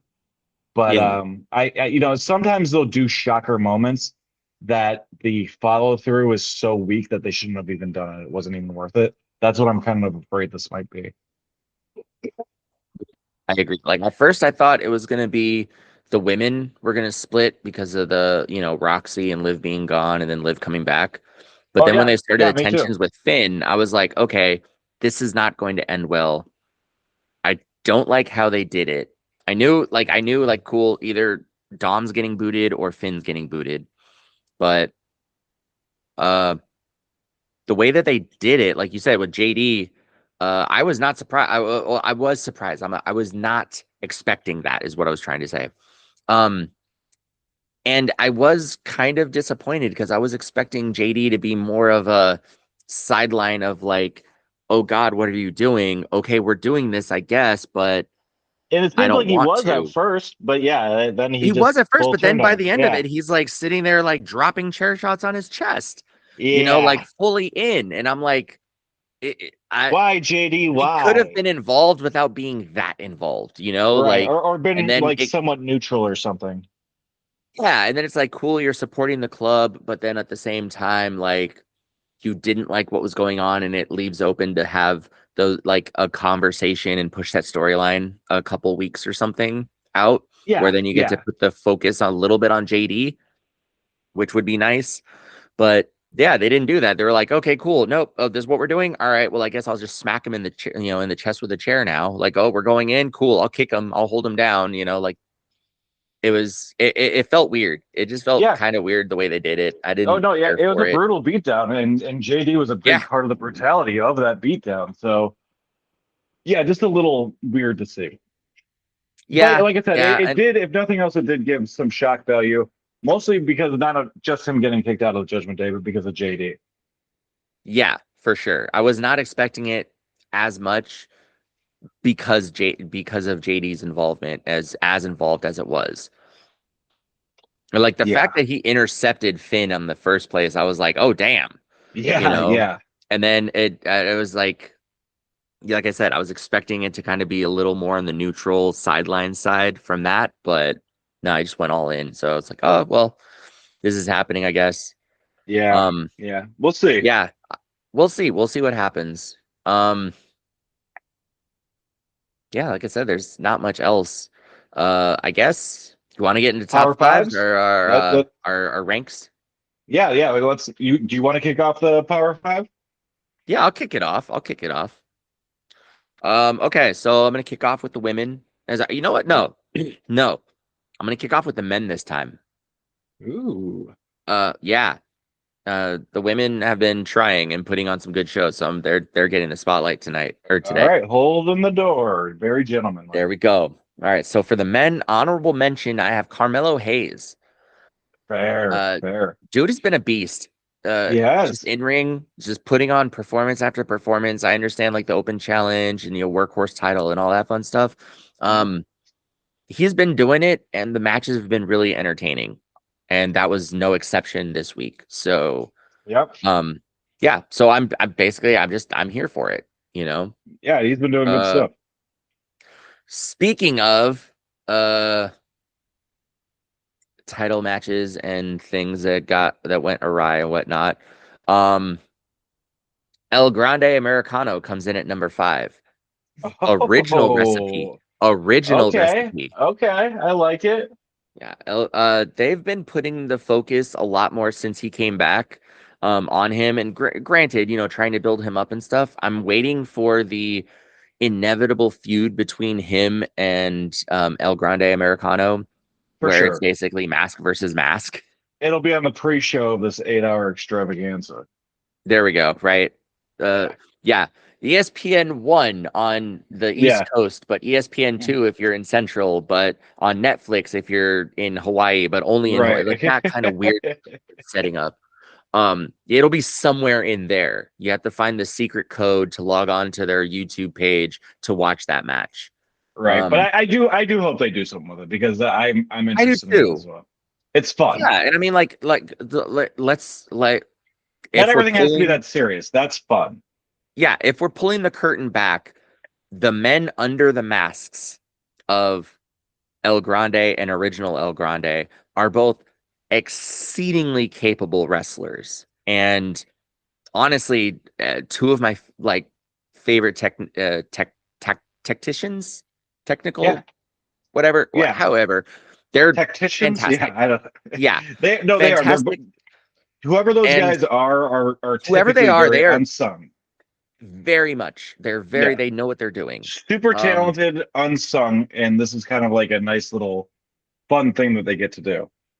yeah, I feel like especially with original El Grande, um, I feel Oh, for like when he sure. like watching him do his deadlift German, I feel like I've been watching him do that and that he's been honing that for literal years, Yeah, he's for a monster. nigh decades, whatever. Like I feel like if he was in like some kind of wrestling school developmental program or whatever, I feel like we could have seen traces of it back He's then, a and been still really really really impressed up, former even all All-American through his wrestler career at up to now. Northern Michigan University. Fun fact.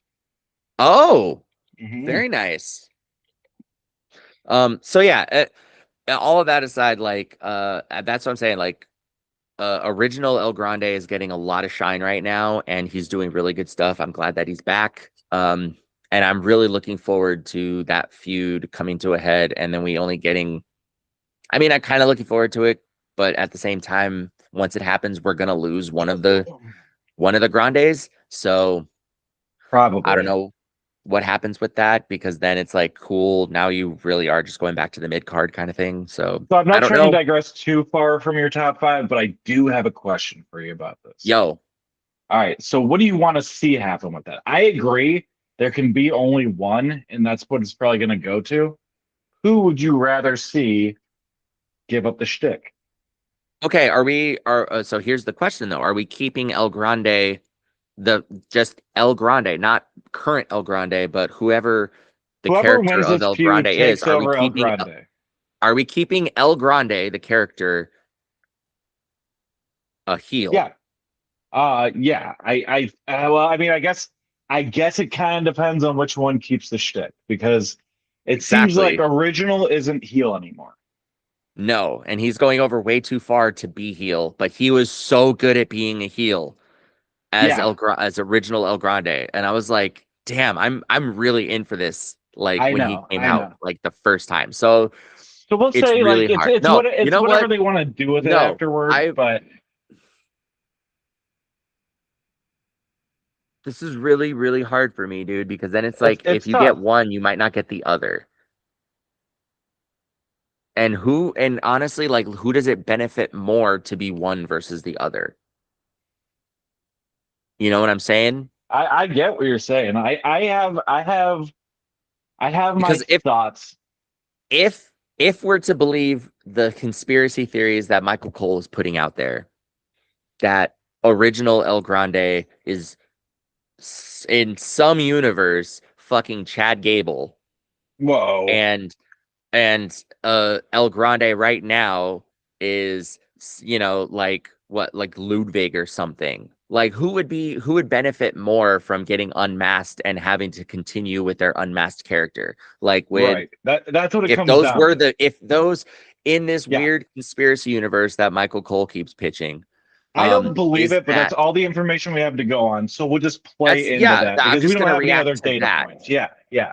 If that's the case, then would Chad Gable be more successful than Ludwig or not? Because I would argue that Chad Gable would be more successful than Ludwig. Um, as far as just general Yeah. career trajectory. Uh, but I also enjoy original El Grande more than El Grande. So it's kind of a super toss up. If it's I want to see original. I always want to see original. I would not mind El Grande getting unmasked and then his little followers or whatever, Rayo and Bravo, following suit or whatever. But That's yeah, fair. then I I don't know because like I said, I don't know. Then whoever he is unmasked, and then he has to go through his career as unmasked, and that may or Yeah. may not have worked out previously. This may be a wrestler that was on the roster and decided to change things up, to give him a fresh start or whatever. And Yeah. if it didn't work out the first time, why is it going to work out the second time, kind of thing? So I don't know, man. I don't know. My It's heart tough. says my heart says I want original to go over, but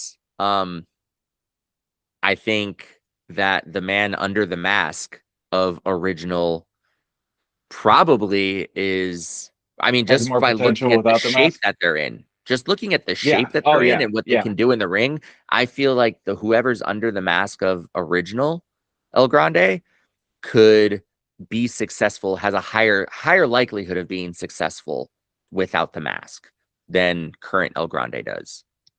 I agree. So yeah, I would, like I said, I don't necessarily believe what Cole's been spewing, but like I No, said, it's asinine. It's I have asinine. I find it insulting. But since we Yeah. have no other data points or theories based on that, like let's say in theory that's maybe true in some weird universe. I do Sure. agree. I think that Chad Gable has more potential than Ludwig, in at least right now, to have a better career without the mask. I will say I loved original El Grande Americano. I still do, but I thought he was doing such a phenomenal job with that character. But he got hurt for too long, and whoever took it over did such a good job running with it that now it's kind of hard for me to go back. Like I still love original, but like I'm kind of more invested in the new El Grande with his new two luchador sidekicks. Like I think that I'd rather him continue that. And simultaneously, I believe that if the other one happens to be Chad Gable, he's gonna have a better time elevating himself, or at least trying to. Like obviously, Chad Gable has struggled to get all the way over for a while, but Which is I a think that damn shame. yeah, it is a damn shame. But I think coming off of this, he would have more luck elevating himself than Ludwig would, at least at this time. I agree with that sentiment wholeheartedly. So, Yeah. yeah, I think we're So both so saying the same thing without wanting to say it, but I think we both kind of are picking El Grande to come over, like to, come out on top of that. yeah, yeah. El Grande. Yeah. So yeah. So basically, we say all to say El Grande number five. El Grande number 5, original recipe, not current El Grande. Yes. Yes. Number 4, Oba. Like Okay. he slipped down. He slipped down in my eyes just Mhm. because they keep feeding him squash matches and not letting him do, cool stuff. But Mhm. yeeting Rusev across the ring, regardless of how far you yeet him, the fact that you were able to yeet him is kind of insane because Rusev is not a small boy. No, he's not.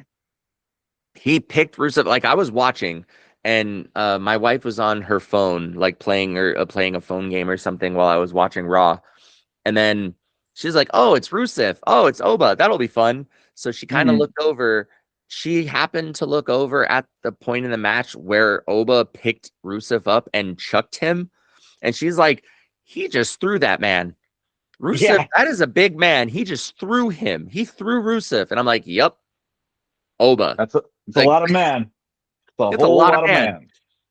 So like yeah, I was I'm all in on this dude. Like we know like we can't I go back and listen to episodes since I first saw Oba, man. Like this Yeah.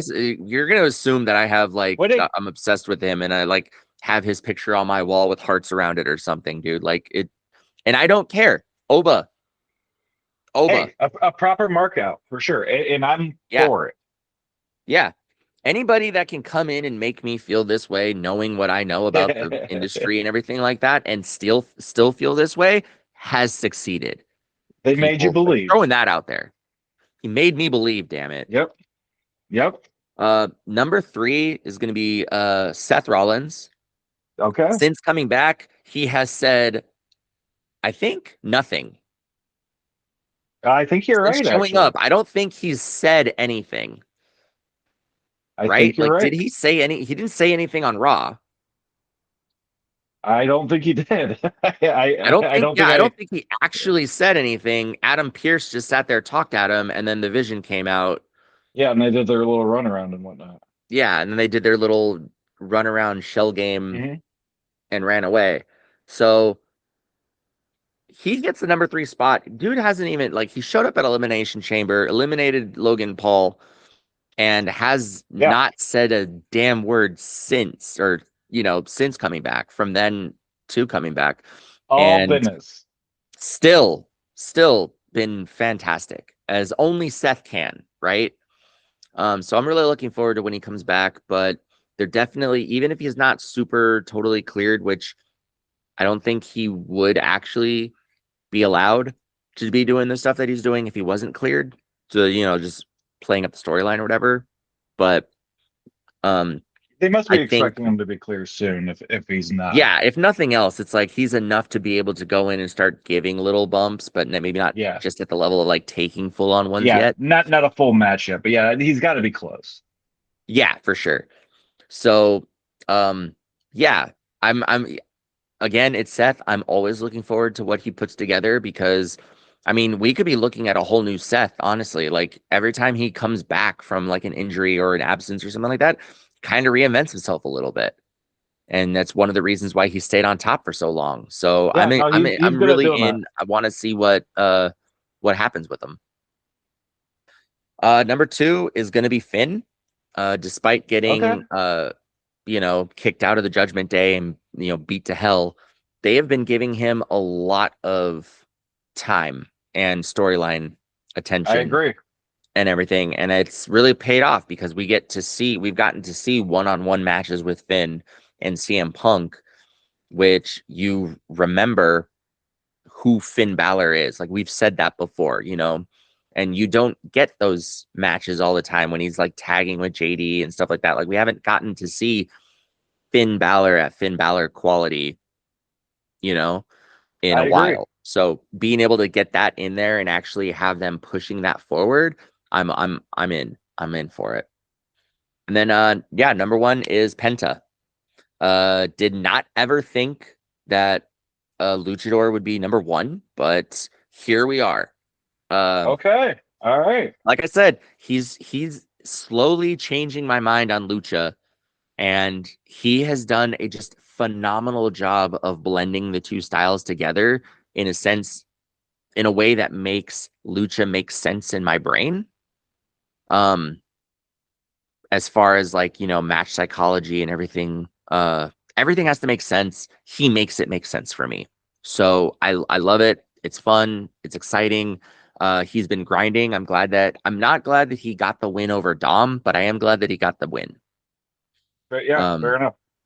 you know, but yeah, that's my men's list. All right. Do you want to do your women's or you want me to knock out my men's real quick? You call it. Uh, no, go ahead with your men's. All right, cool. So honorable mention, I had Finn.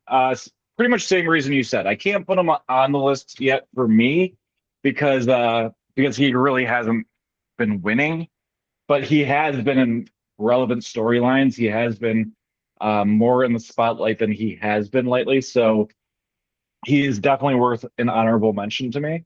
Number five, I have Seth. I put him low because obviously he's coming back. That's a big deal. He's doing good, interesting things. I think I talked about it last week when we did our episode. I do think it's kind of weird that he's going after two guys who weren't in the faction when he when he was jumped out. It's just kind of funny to me. But I get it. You don't really have much else to work with because the two guys who were and are both hurt, and it still is Paul Heyman's faction. But Seth is five because, like I said, it's a solid enough return. Four, I got Drew. He's falling from grace. But he was champion this week. I do think he's still an interesting enough character. He has to do something with Jacob, obviously. I don't know I don't know when his direction turns back to the main title picture, whether it's halfway right away or after he's done handling business with Jacob at Mania. But I do have, I have him at four on my list because I still think he's significant enough. Three, Cody. Hard not to put him on the list when he just won his third world title. And like I said, I might not, I'm a Cody crybaby. I've said it before. He's probably overall my favorite wrestler currently, but I do think it's getting to be a little too much Cody right now. So I can't have him at number one because of that. But he is still a really big deal. Just won the world title, so got him at three. Number two, Roman. He wasn't even there this week, and he's still like, as we were talking about earlier, at least for me, he wasn't even there this week, and I'm so much more interested in this match, so much more curious about how he's going to respond next week to this, and super curious, if he's going to wind up getting another championship out of this. So even though he wasn't there, he still is a main character that has a lot of interest and power to me. And then number Yeah. one, I got Punk. Like I said, I this is really the only feud right now that I've kind of been buying into. I know we don't totally see eye to eye on that, but for me, this is the only one I'm really buying into. Punk's the world champ. He is the one who's being challenged for this. I thought, even though I didn't think it all made sound sense, I thought he had a really good spat with the Usos on the Raw. So Punk is my number one. All right. I mean, that's solid. Yeah. I don't have any problems with that. Right on. We can move to the ladies if you want. Yeah. Okay, so for my honorable mention, I had Rhea Ripley. Right on. She's solid, she's dependable, you know what you're gonna get out of her, but she rightfully so doesn't have to do anything because she won Elimination Chamber, right? Yeah. We know where she's going for her next match at Mania. And yeah, it just kind of is what it is. Like, she's in a weird holding pattern right now, but it would be weird not to put her on the list knowing that she's going to WrestleMania kind of thing. So she gets the honorable mention slot. Number five, I put down Kalani, or not Kalani. She's the one in NXT. I swear I know these things, people. Yeah, it's not Kalani Kiana Jordan. James. Kiana James.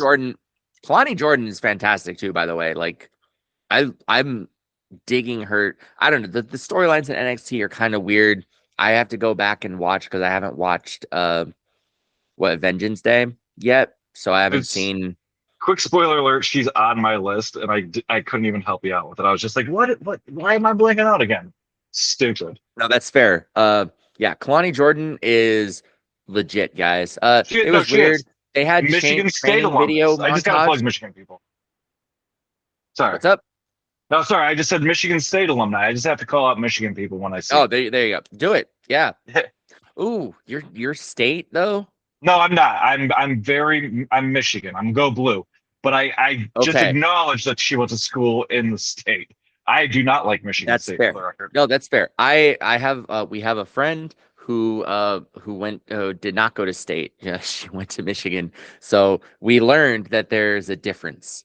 There So is now a that I'm like, big difference. Yes, I also went to Michigan. We do not like Michigan State. that is fair. Um, so yeah, Kalani, she's not on the list, but I'm gonna talk about her now anyway. I've been I've been kind of digging the vibe she's putting out there, like going heel, be more aggressive.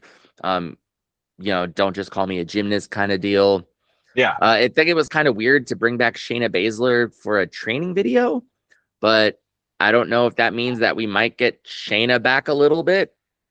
I Question doubt mark. it. I think she is I doing doubt it work with too, them, but but I think it's more of like a producer role now. I love her though. I wish she would. oh yeah, I love Shayna. Like I was super bummed when I heard that she was gone. Like I love Shayna Baszler. I feel like she is one of the people that really, really made a very successful transition from MMA um to pro wrestling. Yeah, And it was very believable. And I just I most dominant literally I NXT loved women's champion of everything all she time. did. Yeah, I loved everything she did. So I was super, super big fan of Shayna. Shayna, if you're listening, fucking love you. Same, same. Um, so yeah, number 5, Kiana James. They like we covered it, right? Like they've been giving her the spots, her the Yep. moments, even over Julia, who's the champion, kind of thing. So, she's getting a lot more shine. She's giving us more in those matches, and I really like how she's doing it too, because it's like you get this weird moments in the match where it's almost like she realizes she has to turn it up, and then she just kind of goes buck crazy. She's like she gets hyper aggressive and goes in there, obviously in a safe way, but Yeah. just, she's getting hyper aggressive with in the match and just going like more than I'm just a sidekick kind of stuff. So I'm here for it. Like she's always entertaining, and yeah, I enjoy it when she's on my TV screen. Uh for number 100%. 4, for number 4 I gave it to Raquel. I want her to be champion. I don't care how she gets there. I need that to happen. You and me both, She's brother. We agree Yeah, she's hardcore too on this one. good. She made a solid showing in the gauntlet. Um, Yeah. Just feels like it's her time. yeah, she's just doing good work, and I enjoy everything that she's in. Like she's decent on the mic. She's not like super great, but realistically, like there's not a lot of super great Right. in the women's division, unfortunately. Mhm. Um, So yeah, I want to see Raquel succeed, and I want her to succeed so bad. Number 3, AJ Lee, even though she's not on TV, kind of the same thing with you and Roman. She's not been on TV, but everything is still revolving around her and her title. So that keeps her in the conversation, So Very fair. I yeah, so middle of the road. She obviously hasn't shown up recently. I've been on TV to do that stuff other than I like what last week or so to announce the open challenge kind of thing. Right. But yeah, so we didn't get a lot of showing out of her, but everything is still revolving around her. Mhm. And she's gonna be in WrestleMania. So I feel like at this point, almost anybody that's guaranteed WrestleMania is going to get a spot on the list. I mean, I think that's just kind of the time of Yeah, I year that mean, we're in. it is. It is. For number 2, it's a tie, actually. Um, and it's from the same rivalry, Liv and Stephanie. So is this like your 1A and 1B, or are you throwing in an No, extra person here? no, they're literally Oh, both number 2. I have a number 1. So oh, Liv and Stephanie, it's a weird thing because again, storyline for WrestleMania, right? Like they're both in the storyline, they're both going to Mania kind of thing. But they've also been pushing like individually pushing this storyline so well with both of their vignettes and everything like that. Like I'm in it, just them sniping at each other, them running in on each other and stuff. It's been Yeah, really good. And they're actually, it's not Rhea and Jade where it's like we're two big powerhouses, we're just gonna fight. right. It's they're going in and like pushing the storyline the same way that Roman and Punk are. They're making me invested in that one versus seeing what I assume is going to be Jade jobbing to Rhea to give her another Yeah, title shot. But, I agree. a title run that we actually care about because let's be honest, Jade hasn't really done anything with it. Nothing So, at all. Yeah, yeah, so I'm in it. Like Liv and Stephanie have legitimately been that building has been this, a good and I build. know Liv isn't necessarily your most favorite superstar on the women's side, but yeah, No, she's they've been been doing a hell of a job. They've been doing a hell of a they job. really have. They really have. So I'm involved. I'm invested in it. And number one, the GOAT herself, Bailey. She ends up Oh, she okay. ends up on top in this gauntlet match. She's going to Mania. She's going for the IC title, which I don't see her pulling it off of AJ, unfortunately. Me neither. But Yeah, and um that's another thing. Like they're not even doing that at Mania. Like they're doing that next week, right? That bothers me. oh yeah, that's true. Yeah, That's like that's true. So yeah, Bailey insulting. isn't necessarily You had going a to gauntlet Mania. to have a match next week. I hate it. I hate Yeah, that. hate it too. Yeah, I spoke too soon. I momentary lapse in judgment. Listeners, I apologize. I am Hey, it man enough happens. to know We're people. when I am wrong and I can admit my mistakes. Suck it, Kit. I'm We not we toxic. we we all do it, man. Toxic.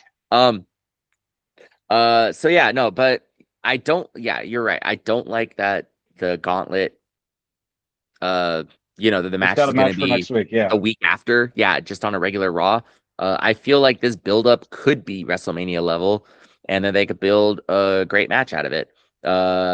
Knowing that it's on Raw next week, AJ is going to keep the title. Let's be honest, and then Bailey's probably going to For float around sure. the mid card again, uh, which is unfortunate. Because Yep. doesn't this make her like the? Wouldn't this be the thing that she needs for like the two-time Like double Grand grand Slam or slam? something? I think it would be. I think that's the Like only this one is the she one doesn't that have. she needs. Yeah. Did she have the US? I don't know if she's had the Yeah, she's the uh well, no, actually, I don't think she had it. I think they counted because they didn't have the singles titles on the main roster, they were counting mm, NXT no. titles or Yeah, something, which is she is a how she Grand became Slam the first champion. Yeah. grand Yeah. she's the first Grand Slam champion. Yes. Yeah. So yeah, I think Because it was at the time, so it still counts. But yeah, so I think she if hasn't she had the wins the IC. IC belt, then it's like the Miz. Like the Miz is like a two-time Grand Slam or something. Right. Um, Yeah. I think it becomes the same kind of thing for her. Like she becomes a two-time Grand Slam if she wins that belt. Which Yep. hell yeah, she's the I'm here GOAT. for it. Give it to her. Totally here for it. Yeah, I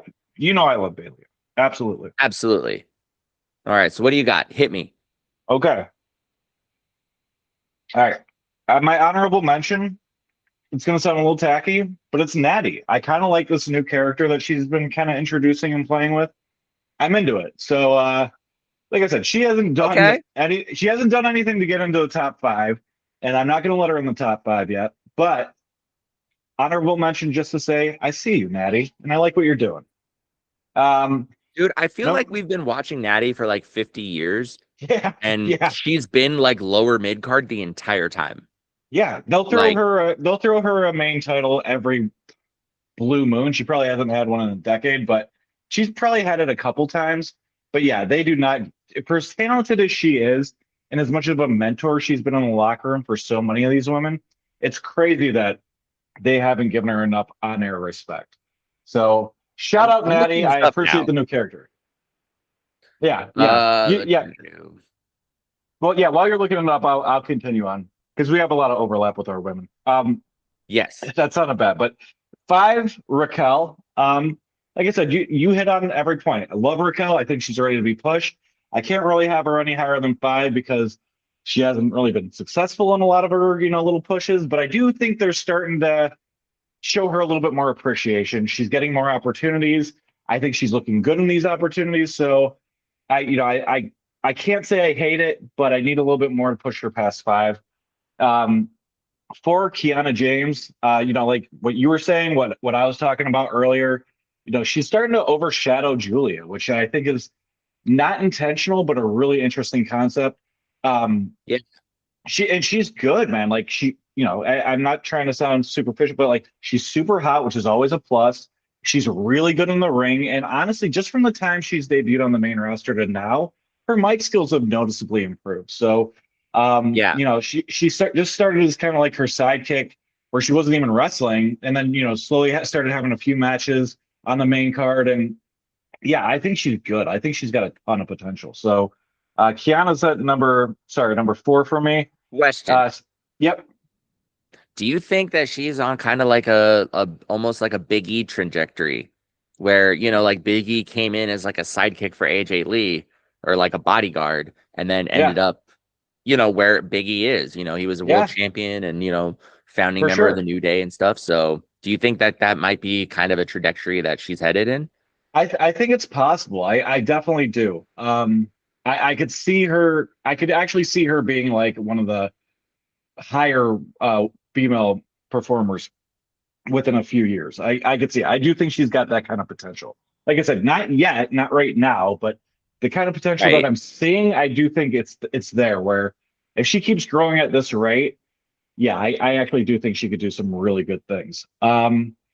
Number 3, I got Stephanie. As much shit as I've talked about her the past few months, I agree with you. The story is coming together really well. I forgot to mention it earlier. I know I only said Punk and Roman, but I have become interested in this Liv and Stephanie feud, to the point where I'm looking at both of them in a stronger light.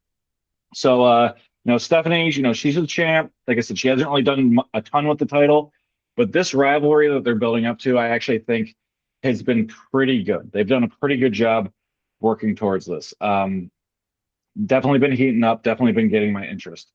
Number 2, AJ Lee. I am not the biggest AJ Lee fan, but I'm not going to ignore the significance that she's playing in this division right now. She's been doing pretty good work. She hasn't looked too bad. Um, yeah, like I said, it's enough to be interested, and I'm gonna give her her due that she's done a pretty good job so far since coming back. And even though it's been kind of hit or miss whether she's been there, there's been gaps in between, but whatever. It doesn't matter how it started, it's how it's going, right? And right now with this IC title, and like I said, I'm not thrilled that this defense after a gauntlet is going to be on Raw. I think it's really weird to have a gauntlet that doesn't lead to a PLE, but whatever. Like it's they're still doing a lot for this IC title, and this IC title has really been the best belt in the women's division for a while now, maybe since its inception. So AJ Yeah. holding it is significant to me. Like I said, she's not my favorite wrestler by any means. She never has been. I'm not gonna fake nostalgia on her because I didn't really like her back in the day either. But I'm gonna give her a due. So kudos to AJ. She's number 2. I'm I'm gonna take a second here Uh-huh. because of something you said. You said the IC title is the best thing happening in the women's division right now. Like that's the title, right? Yeah. I'm gonna throw this out there. We Okay. did all this early on when we were talking, like in previous episodes, like talking shit about Becky and how Yeah. like you'd be disappointed if she won the belt and stuff. Yeah. But we mentioned this. We talked about how Becky having the belt would elevate it. It did. It did. And it Yep. did. It Yep. absolutely did. Like she is good enough with the storylines and she pushed through 2 or 3 storylines where the belt was the center focus, but she was still giving the shine on it. And that's what they were competing for, not only to beat her ass, but to take the belt from her. So Yeah. yeah, Nope. no, I fully The agree with Becky you. I rub think the worked. IC title is the hotness in the women's Yep. division. And yeah, just random kudos to Becky for, you know, Yeah. No, elevating that. and I've had Becky on my list, previously here because of it. Like I was wrong about that. The Becky rub worked for sure. I'll throw Becky as a second honorable mention because I didn't have her on Uh, here. But yeah, shout out Same, to Becky. same. She's been doing good work. I'm gonna, like I said, just because I'm not necessarily your fan doesn't mean I'm not open to becoming your fan, whether I was before or not. Becky has been doing a great job. kudos to her. Absolutely. Number Yeah, one, no, though, that's awesome to hear. yeah, yeah. Number one goes to Liv. Again, and Oh, you called me out on it. I am not the biggest Liv Morgan fan, but she's doing a fabulous job right now. I am bought into their rivalry, and a lot of it, and I'm not taking anything away from Stephanie. She's on my list. She's number three. She's doing a good job with it too, but Liv is really making me buy into this. I love everything she's doing from the time she made her decision. I mean, honestly, before she even made her decision, but like the way she made her decision was awesome. And then like their packages since then, good stuff. So all the flowers to Liv. She's won me over. Yeah, so that's my list. that's a solid list. I dig it. As was Um, yours. So thank you. Yeah, I'm like you said, I think that the Roman Punk rivalry right now isn't the most gripping thing that I've ever experienced, but it is probably the most gripping thing going into WrestleMania for me. But yeah, I would concur saying the secondary would be Liz and Stephanie. Like I'm interested to watch them beat each other's ass the same way that oh I want to yeah, see the fight between Roman and Punk. Like I just want to see that fight. I Um, agree. for that match. Same thing with Liv and Stephanie. Like I want to see that. Um, yeah, and see what the outcome is and everything. We'll for sure do a go home episode where we get our predictions in and everything. So yeah, plan on that. Do you have any other closing thoughts? No, I think we laid it out as we always do pretty thoroughly. Yeah, indeed. Um, I know. Yeah, because we were supposed to have like a tighter episode this time. You know That's how it never the goes, case. man. That Yeah, never yeah. works. We always try, but yeah, we once we get to chatting, man, it just goes. That's what happens. Okay, so I'll call it. Thank you all for listening to this our quote unquote short episode Yep. of updates and stuff. Yeah, we'll see if there's anything that happens that seems if it's even, you know, if anything has changed in the next week or whatever, going in to next week to see, what's going on with Mania and give updates and stuff like that. But we'll for sure have a go home episode if nothing else. Um, Right on. yeah, yeah. So yeah, in the meantime, I'm Michael. I'm John. Don't stop believing, guys.